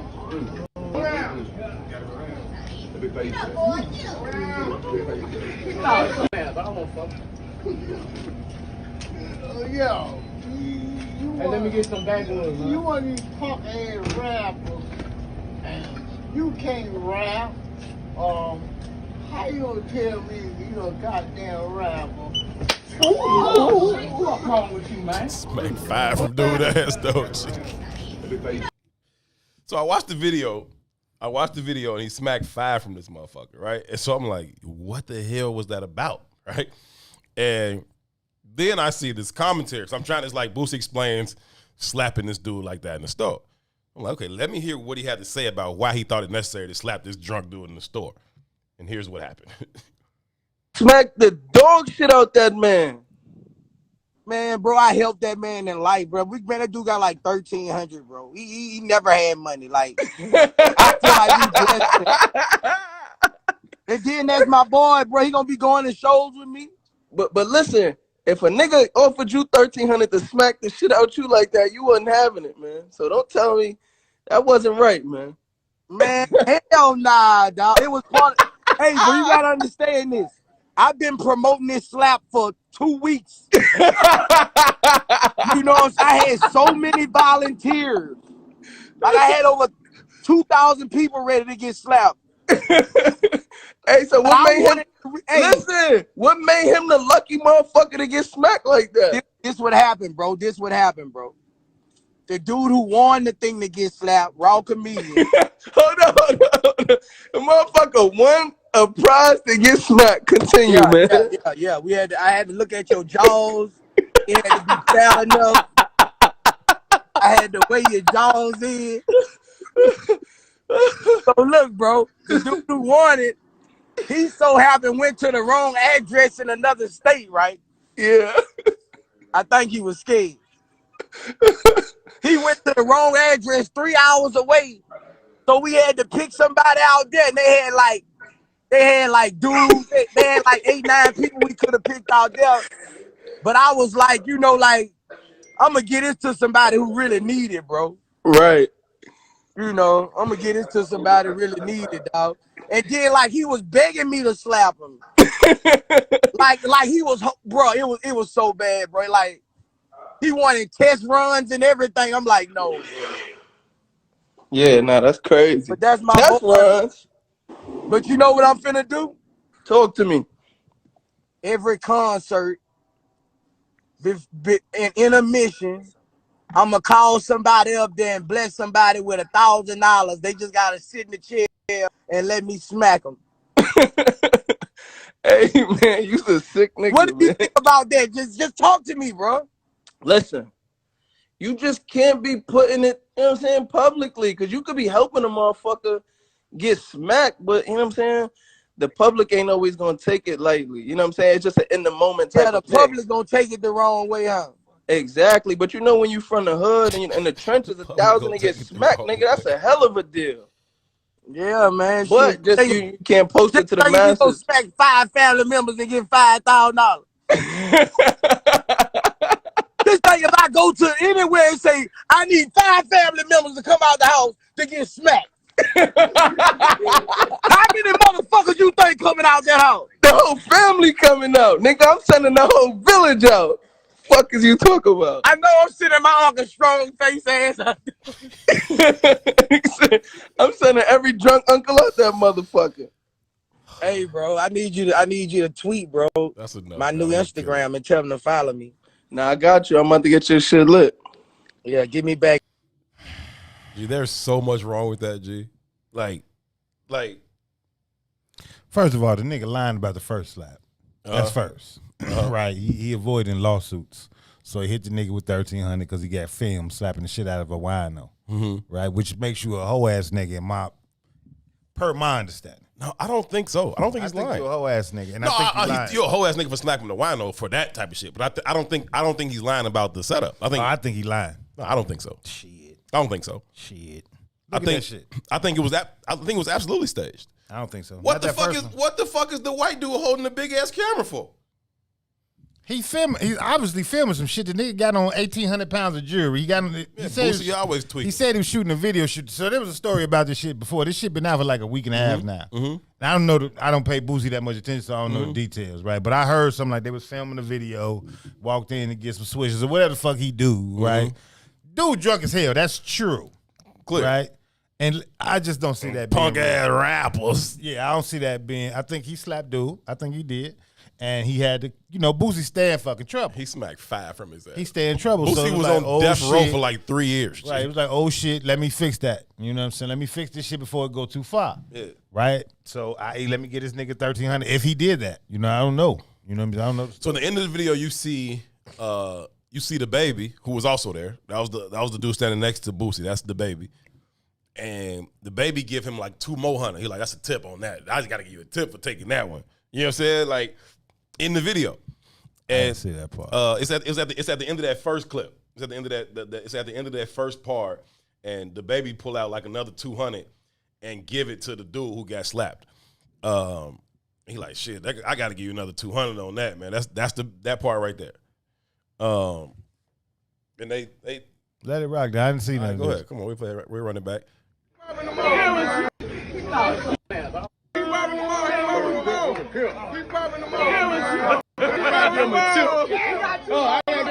it's the money, man. Well, then I'm a 100 and I get a tip. You gotta get a tip. Real nigga. Just a tip. Real nigga. Oh, okay. It probably was staged. It's probably part of that whole video conversation. Yeah. Some tweak shit. So let's get to that part of the conversation. Worse now, right? Now it's just anybody. First of all, what is wrong with Boosie's ass? That is what you want to do. You got bread, you want to blow it. You claiming you want to help people. Help him. Give him a rack. No. You want to humiliate him. You want to slap the fuck out of him. You want to slap people. And you're going to pay him money to allow him to slap But it goes back What's into the quote from earlier, right? There's no semblance of sanity to fully assimilate into the same society, right? We're talking about Boosie. Boosie was on every conversation. It's the same little Nas X shit, right? It appeals to our lower selves. You know what I mean? And in appealing to our lower selves, it makes him stay relevant for a little longer than he should probably be in the conversation. You know what I mean? And no different from the no drunk different motherfucker from there. Trey Songz spitting on the women's face that's posing by his penis. Whatever it is, man. Like if you can't survive off your talent, and I don't know if you can. And I don't even mean that to say that they're not talented. I'm just saying that the attention span is that fucking short at this point, right? Think about Kanye is probably the biggest rapper, right? Ever. Sure. You understand what I'm saying? Like ever. And Kanye is musically inclined, period, right? But he's not the biggest rapper ever for rap. Nah. It's the other pop culture shit. It's the Kim Kardashian. All the other shit. It's the shoes. I identify as the white woman's husband. It's the George Bush don't care about black people. It's all of the different stages of Kanye. Yeah. You know what I mean? It's everything else, that has right. made him the biggest rapper of all time. Sure, because his music got progressively worse after his first album. Well, I ain't even judging the music, but that's kind of what I'm just saying. It Like, it ain't because of rap. but think about that. Nobody's judging the music. No. You understand what I'm saying? It's what have you done? How you stand in conversation? It's the gym shoes. It's whatever the pop it culture is, shit. right? It's And the then poverty is Donald Trump, at such a high level. Yeah, you got a motherfucker that's gonna stand in front of there and slap the shit out of me 18 times. You're gonna give me $1,300 because Boosie's right. He probably ain't never seen $1,300. Yeah. You know what I mean? Think about the goddamn with the checks, the stimulus checks, the stimulus $1,400. checks. Just the conversations that were circulating in our community. I got nervous. Like y'all ain't seen $1,200. No. That's ass wipe. That's nothing ass money. It's certainly blown when you got a bill or two to pay. Like it's over with, for sure. It's nothing ass money, man. Yeah. You know what I mean? It's nothing ass money. Sure. So, but again, when you start thinking about the impact that people in our community, how we communicated around it, it meant something, right? So for this dude to take a slap at $1,300, I don't see us moving no different. We in that's the position we in. Yeah. Fucked. Yeah. Right? And we thrive off this dumb shit. So if Boosie could give you $1,000 to slap the shit out you, one, he stays into the conversation. Your broke ass gets to feel like you got a little couple dollars, but it's really all the But effects. you just got 5 smacked from your ass. Like you ain't smacking me for $1,300, G. You think that's a struggle? No, nigga. You if I'm under. I know it's happening for sure. Dude, the dude he was having a little interview with or whatever on live was like. When Bush was like, hey, if I tell motherfuckers send 5 people from their family out there, he like, hell yeah, everybody coming in. I'm sending the whole village. You sending everybody you know to get smacked for $1,000. Our Boosie say he owed back taxes and his baby mama say his mama still live in the hood. Fuck what he talking about. Okay. And now he talking about taking a motherfucker on tour to slap the shit out of him for 5. I'm gonna do you one better though. I don't know if you remember Power, was it Power? The show that Ebro was on, the station that Ebro was on in New York. Okay. Right? They got in trouble because they had a month-long program called Slap Fest. But they would pay a motherfucker to come in the studio and you just slap the shit out of each other to one of y'all fall out. And it was like it was like Boosie. I give you $1,000. It's a sport. And people stood there and took slaps for 20 minutes or whatever the fuck. Yeah. But that's, again, we operating at our lowest frequency. That's crazy, dog. And we operate at our lowest frequency because we value things. And we don't have shit. So if I got to slap the shit out of this guy or they got to slap the shit out of me, for me to get some shit, I do it. Nah, and even Boosie, like, I send my hard face ass uncle out there to get slapped. That was funny to me, but that's really where the fuck we at with it. But this is actually a sport. Like there are actual leagues, like slap leagues, where 2 motherfuckers stand at a table about this wide, stand there. I seen this and shit. Smack the fuck out each other. But that all stemmed from this shit that was. I'm assuming it stemmed from Probably. this Power Or whatever. the Ebro. 'Cause You know? this shit was years ago. Yeah. But it was like such a big thing. Like it was so degrading. Like they got in trouble. I think he lost his job for that. Like Ebro used to run that station. Yeah. He don't run that. After Yeah. that, it was like demoted the fuck out of Yeah. it. You know what I mean? You become back to a personality. Yeah, you tweaking. Yeah, but again, man, that's what we are. Yeah. Right? This is the level of savagery we operating in. Yeah. Right? I got to entertain you by slapping the shit out of Winos, you a whole nigga. And Winos got to get money by getting the shit slapped out of him. That's what we've come to. It's crazy. Like I just like and then you talking about I'm helping him. Then help him, fam. Why the fuck you gotta slap him to help him? You helping yourself. You want to slap that motherfucker. You want to degrade him. You want to humiliate him. You want to feel whatever you want to feel, and you want to stay relevant with this extreme bullshit. Mm-hmm. That's what you're doing. But again, that's how we find power. Think about the Fight for 15, right? Where you have teachers and firemen and Amazon workers and all these other people who make a little bit over 15, And the argument is the audacity of you paying a minimum wage motherfucker $15 and it equals out to what I make. Instead of questioning, why the fuck am I only worth XYZ dollars? Now it's like, I got the shit on you. I find value in you being lower than me. I need you to be lower than me. I need you to be lower than me. Yes. Right? It's because we are fully assimilated into the insanity of this dumb shit. We fucked up in here, G. We are. We fucked up in here. And so I need you to be broker than me. Right? Like, think about that. There's a fucking movement crazy out here of motherfuckers who say I should be above the $15 motherfucker. And and be clear, the argument ain't I should make more. It ain't I should make more money. No, they just should make what I make. They just shouldn't make what I make. Right. What the fuck is wrong with you, fam? It's insanity, bro. It's insanity, man. I don't know why people are like we that, just G. Instead of changing the system, we just keep trying to find ways to fit into it. I do not know why people are like that, dog. Because they fucking insane. It's like anything else. You can condition a person to accept anything, bro. I remember when you couldn't show homosexuality on TV, right? And I also, because I pay attention to media, because I work in the space, I saw them slowly introduce ideas to the world to make this shit acceptable. And no matter how you feel about it, what I'm saying is imagery and messaging dictates behavior. Absolutely. How you feel about some shit don't mean nothing where ain't no original thought happening. Absolutely. Ain't no original thought. You condition the move. It's the Eddie Murphy shit where he's like bark like a dog. Woo, woo, woo, woo, woo. That's what the fuck we are. That's what we are. Whatever it is you like. That's what we are. You Kanye, like it, I like it, I want it too. I saw a clip from Kanye. I don't know where it's from. Maybe it's from this 21-year documentary that he sold for $30 million. I don't know. Maybe it's from that shit, right? But he was like, everybody's whole life is wrapped up in trying to be cool, right? He said money has allowed people who really aren't cool to pretend they're cool.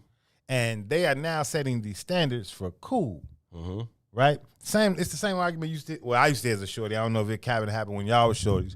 But the motherfucker used to get his ass whooped all the time. The old heads in the community would always be like, he gonna end up being the police. So he can get the world back. So he can whoop the world's ass freely, free of charge. Right? Now you got all these motherfuckers who never felt any value in their life doing dumb shit and creating a new value standard. Because they don't know what the fuck it means to feel valued in the first fucking place. Some goofball shit, man. Man, I was looking at this other thing that you sent. I was looking at these other things that you sent about tracking the world's 10 richest.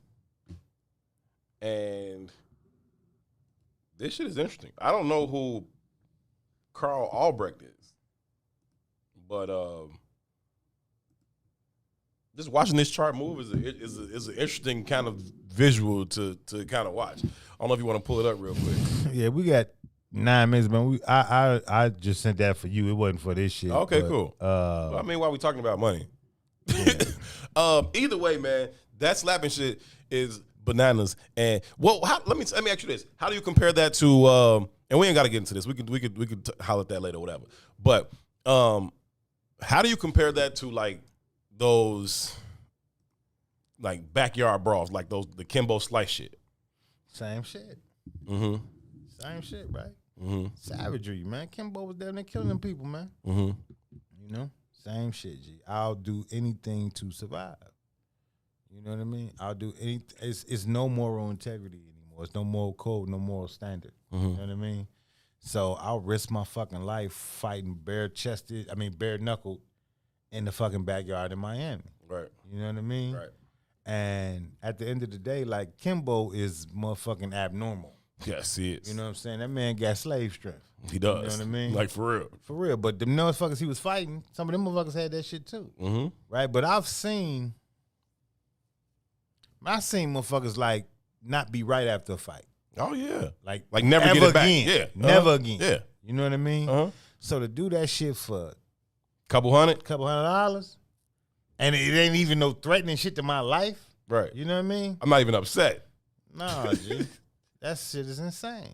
You know what I mean? That shit is insane. But bro. that speaks to what other options are available for you to earn capital. Garda says, can you say the same for boxing and MMA? I fuck with boxing. I don't fuck with MMA. Right? I don't watch MMA. right? Part of the reason I don't watch MMA because it's a much lighter glove. It's much more damage and much more dangerous. Yeah. Right. The elbow is the strongest bone in your body. It's one of the most used tactics in MMA. Mm-hmm. I don't want to see a motherfucker down on the ground bleeding out before you say stop this shit. That's not what entertains me. Right. But are you not entertained? Yeah, that's not what entertains That's savagery. me, right? That's some savage shit. Mm-hmm. I'm a fan of boxing. It's an 8-ounce glove. It's motherfucking. It's standards. It's rules. It's referees. It's different. The sweet science, right? It's the sweet science of boxing. I love boxing. Love it to death. I love the science and the art of fighting. I do. But again, this shit is being filmed for the internet. But motherfuckers is getting, even MMA, and I've not seen the MMA fight in a long time, and I'm sure it's even adjusted since the last time I've seen it. Mm-hmm. But I've remembered some motherfucking MMA fights where I'm sitting in front of the television saying, man, he got to be dead.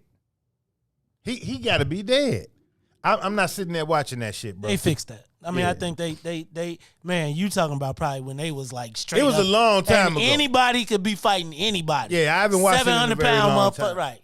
So I couldn't speak to it today. Kimbo era, pre-Kimbo. Yeah, they didn't used to have weight classes? I was definitely before No, Kimbo. bro, they did not have weight class. Definitely like, dog, Kimbo. it was literally you could get into the ring and it would be me versus. Like Lil Ron versus I can't remember who this fight Mark was, Aguirre but it was a shit. brother. And he fighting some Indian, some kind of other shit. And the man beat this man head in the ground with an elbow. He probably hit this man with his elbow. It had to be 150 times, G. This motherfucker head was just bouncing like a basketball. I was like, dude, he got to be dead. Ain't nobody boing. Like, for real, I thought the man was dead. I'm not watching that shit, bro. Yeah, no, that's tough. That's tough for real. I ain't. There was no weight class at one point. Yeah, I you said pre-Kimbo. You're right. I haven't watched it. I don't know what the fuck is happening in MMA. Yeah, it's a lot. I can watch that kind of shit. I ain't saying That's it's cool. Real skill now. That's like watching to me, that's like watching what was not First Blood? What's the one with John Claude? Yeah, kickboxing. Yeah. Yeah. That's that. It just is an advanced form. When they dip, when they wrap their hands in in glass. the things and they dipped it in the glass, put the like hot honey or whatever for the glass stick on it. It was that kind of shit. Put the glass in there. And that's what fight. MMA was in the beginning. Nigga, you not gonna fight me with fists wrapped in glass, fam? What are we doing out here, fam? Like, you know what I'm saying? What the fuck are we doing in here? No. Call me whatever the fuck you want. I'm out, fam. You bullshitting me. There's levels to it though, because then you got the shorties who do the backyard boxing too, but they put on gloves and shit. Yeah. I like that. I ain't mad. Square up. Right? That Kimbo raw hand shit though, I was like, somebody gonna die, G. This ain't cool for somebody gonna die. For sure. No. I think it's a limit, right? Fight clubs. Right? Are you building I character? thought it was less though. I thought that you were in less danger with your hands because the gloves add weight to the thing. So Kimbo and them didn't have gloves. Right. That's my point though. No, that's more dangerous, G. Yeah, that's more dangerous. Bare knuckle boxing is more dangerous than boxing. You can't bust your own knuckles up. But even the MMA, I don't know what it is now. Back then, so there's weight ounces to different gloves. Right. And them MMA gloves is like this fucking big. Right. It ain't much more than you might well be bare knuckle out this motherfucker. I don't know if it's the same anymore. They have bare knuckle boxing leagues too, and them shits are tough to watch, G. Because knuckles, they just hard. You bust somebody's shit, all this is coming open. Like, you know what I'm saying? Like that's why you gotta let them hit you on the top of the head. Is that what you learned in the streets of Bolingbrook? In the streets of Bolingbrook, top of the head. When they hit you, when they swing, you put your head down and they hit that. Give them a good target. bust your hand, break your hand. Go ahead, man. That is bananas. Listen, man, y'all make sure y'all hang out here on the network this evening in the zone with Brian Foster, and then week whole Wednesday, Reese the Ruler, Toy. The Ruler. And here, y'all hang out here on the network this evening. Should be a great time. Starting at 7 p.m. within the zone, and then week whole Wednesday. Ty Stroger crept Ain't it 7:30? Ty Stroger crept in here 7 to 8:30. 56. All right. Ty Stroger, you was the star of the 3 o'clock hour. Yeah, Why you Ty, popping we was talking about your ass earlier, man. You should have been here earlier, man. The star of the 3 o'clock hour. Trying to get you from the streets to the suites. From the streets to the Mr. President. Or maybe we try to get you from the suites to the streets. We don't know. Just come outside, man. Just come outside. All right. We miss you. Come back on the Izwiz. It's cool, man. Your co-hosts want to be on Izwiz so bad, you might as well come hang out with us, too. You know what I'm saying? We got to get up out of here, man. Y'all make sure y'all get up early, 6 a.m. for the Maze Jackson show. Stick around for the GOAT, B.O.D. Damn. Book of Dawn. Straight up. Tyson stripping. Yeah, she Tyson, period. She is the GOAT, man. That is you. Green side of things, and then us back here, same time, same place tomorrow. Thank y'all so very, very much for choosing to tune in to this Wednesday edition of I Say What I Said. We greatly appreciated all of your input. It was certainly valued. Definitely appreciate it. Do not forget to keep nephew, Ready Rocks, son, lift it up, man. He's dealing with some trauma that is unfortunately unavoidable here in the city of Chicago, as his friend was gunned down, and he's got to figure out how to process that, unfortunately. But y'all keep him lifted up in your thoughts and prayers. What's up, man? Can I just say one more thing? Big shout out to my cousin Darren E. Bryant, football coach out at Eisenhower, but just got elected mayor of the village of Robbins, youngest mayor in the state of Illinois. So, man. Is people still in Robbins? Huh? Is people still in Robbins? Hey, man, you know what? It's funny because you know how you say people move up and move out? Him and his crew all graduated from college and they all came back. They all ran. They all said, we going to turn our neighborhood. So, you know, I used to make fun of a Mudville. No, I mean, I think it's important. Like, for y'all, to me, that's that same thing I've been talking about for a long time. So we got to get them on our show, but we definitely got to get them on your show as well. Yeah, for sure. Let's definitely get that popping, man. I had that show, the Southland Report, for a while, so I got real cool with all the mayors out there, including the mayor from Robbins or whatever. So Tyrone Ward. So now you got to get a new name. Yeah, Tyrone Ward. I got. You ever been to Robbins? I didn't realize I'd never been to Robbins until like a few years ago. You have been through Robbins. Well, actually, you probably have, because if you drove down Pulaski, take you 3 minutes. You just cutting through it. I didn't. I only recognized it in recent years. Like, oh, this is actually Robbins. Like, I had never been in that moment. You ain't never been to Manny's? I don't go south. Like, I don't in the summer. You just talk about you from 95th. No, that's far south. 127. Yeah, that's the end of the city for me. Okay. Ain't nothing else out here. 127. Chicago is flatland. You know what's over there? That is funny. We'll catch y'all tomorrow. Thanks so much for tuning in. For Maze Jackson, for Toussaint Werner, my name is Herb Howard. Y'all be good to each other. Peace. Assalamu alaikum.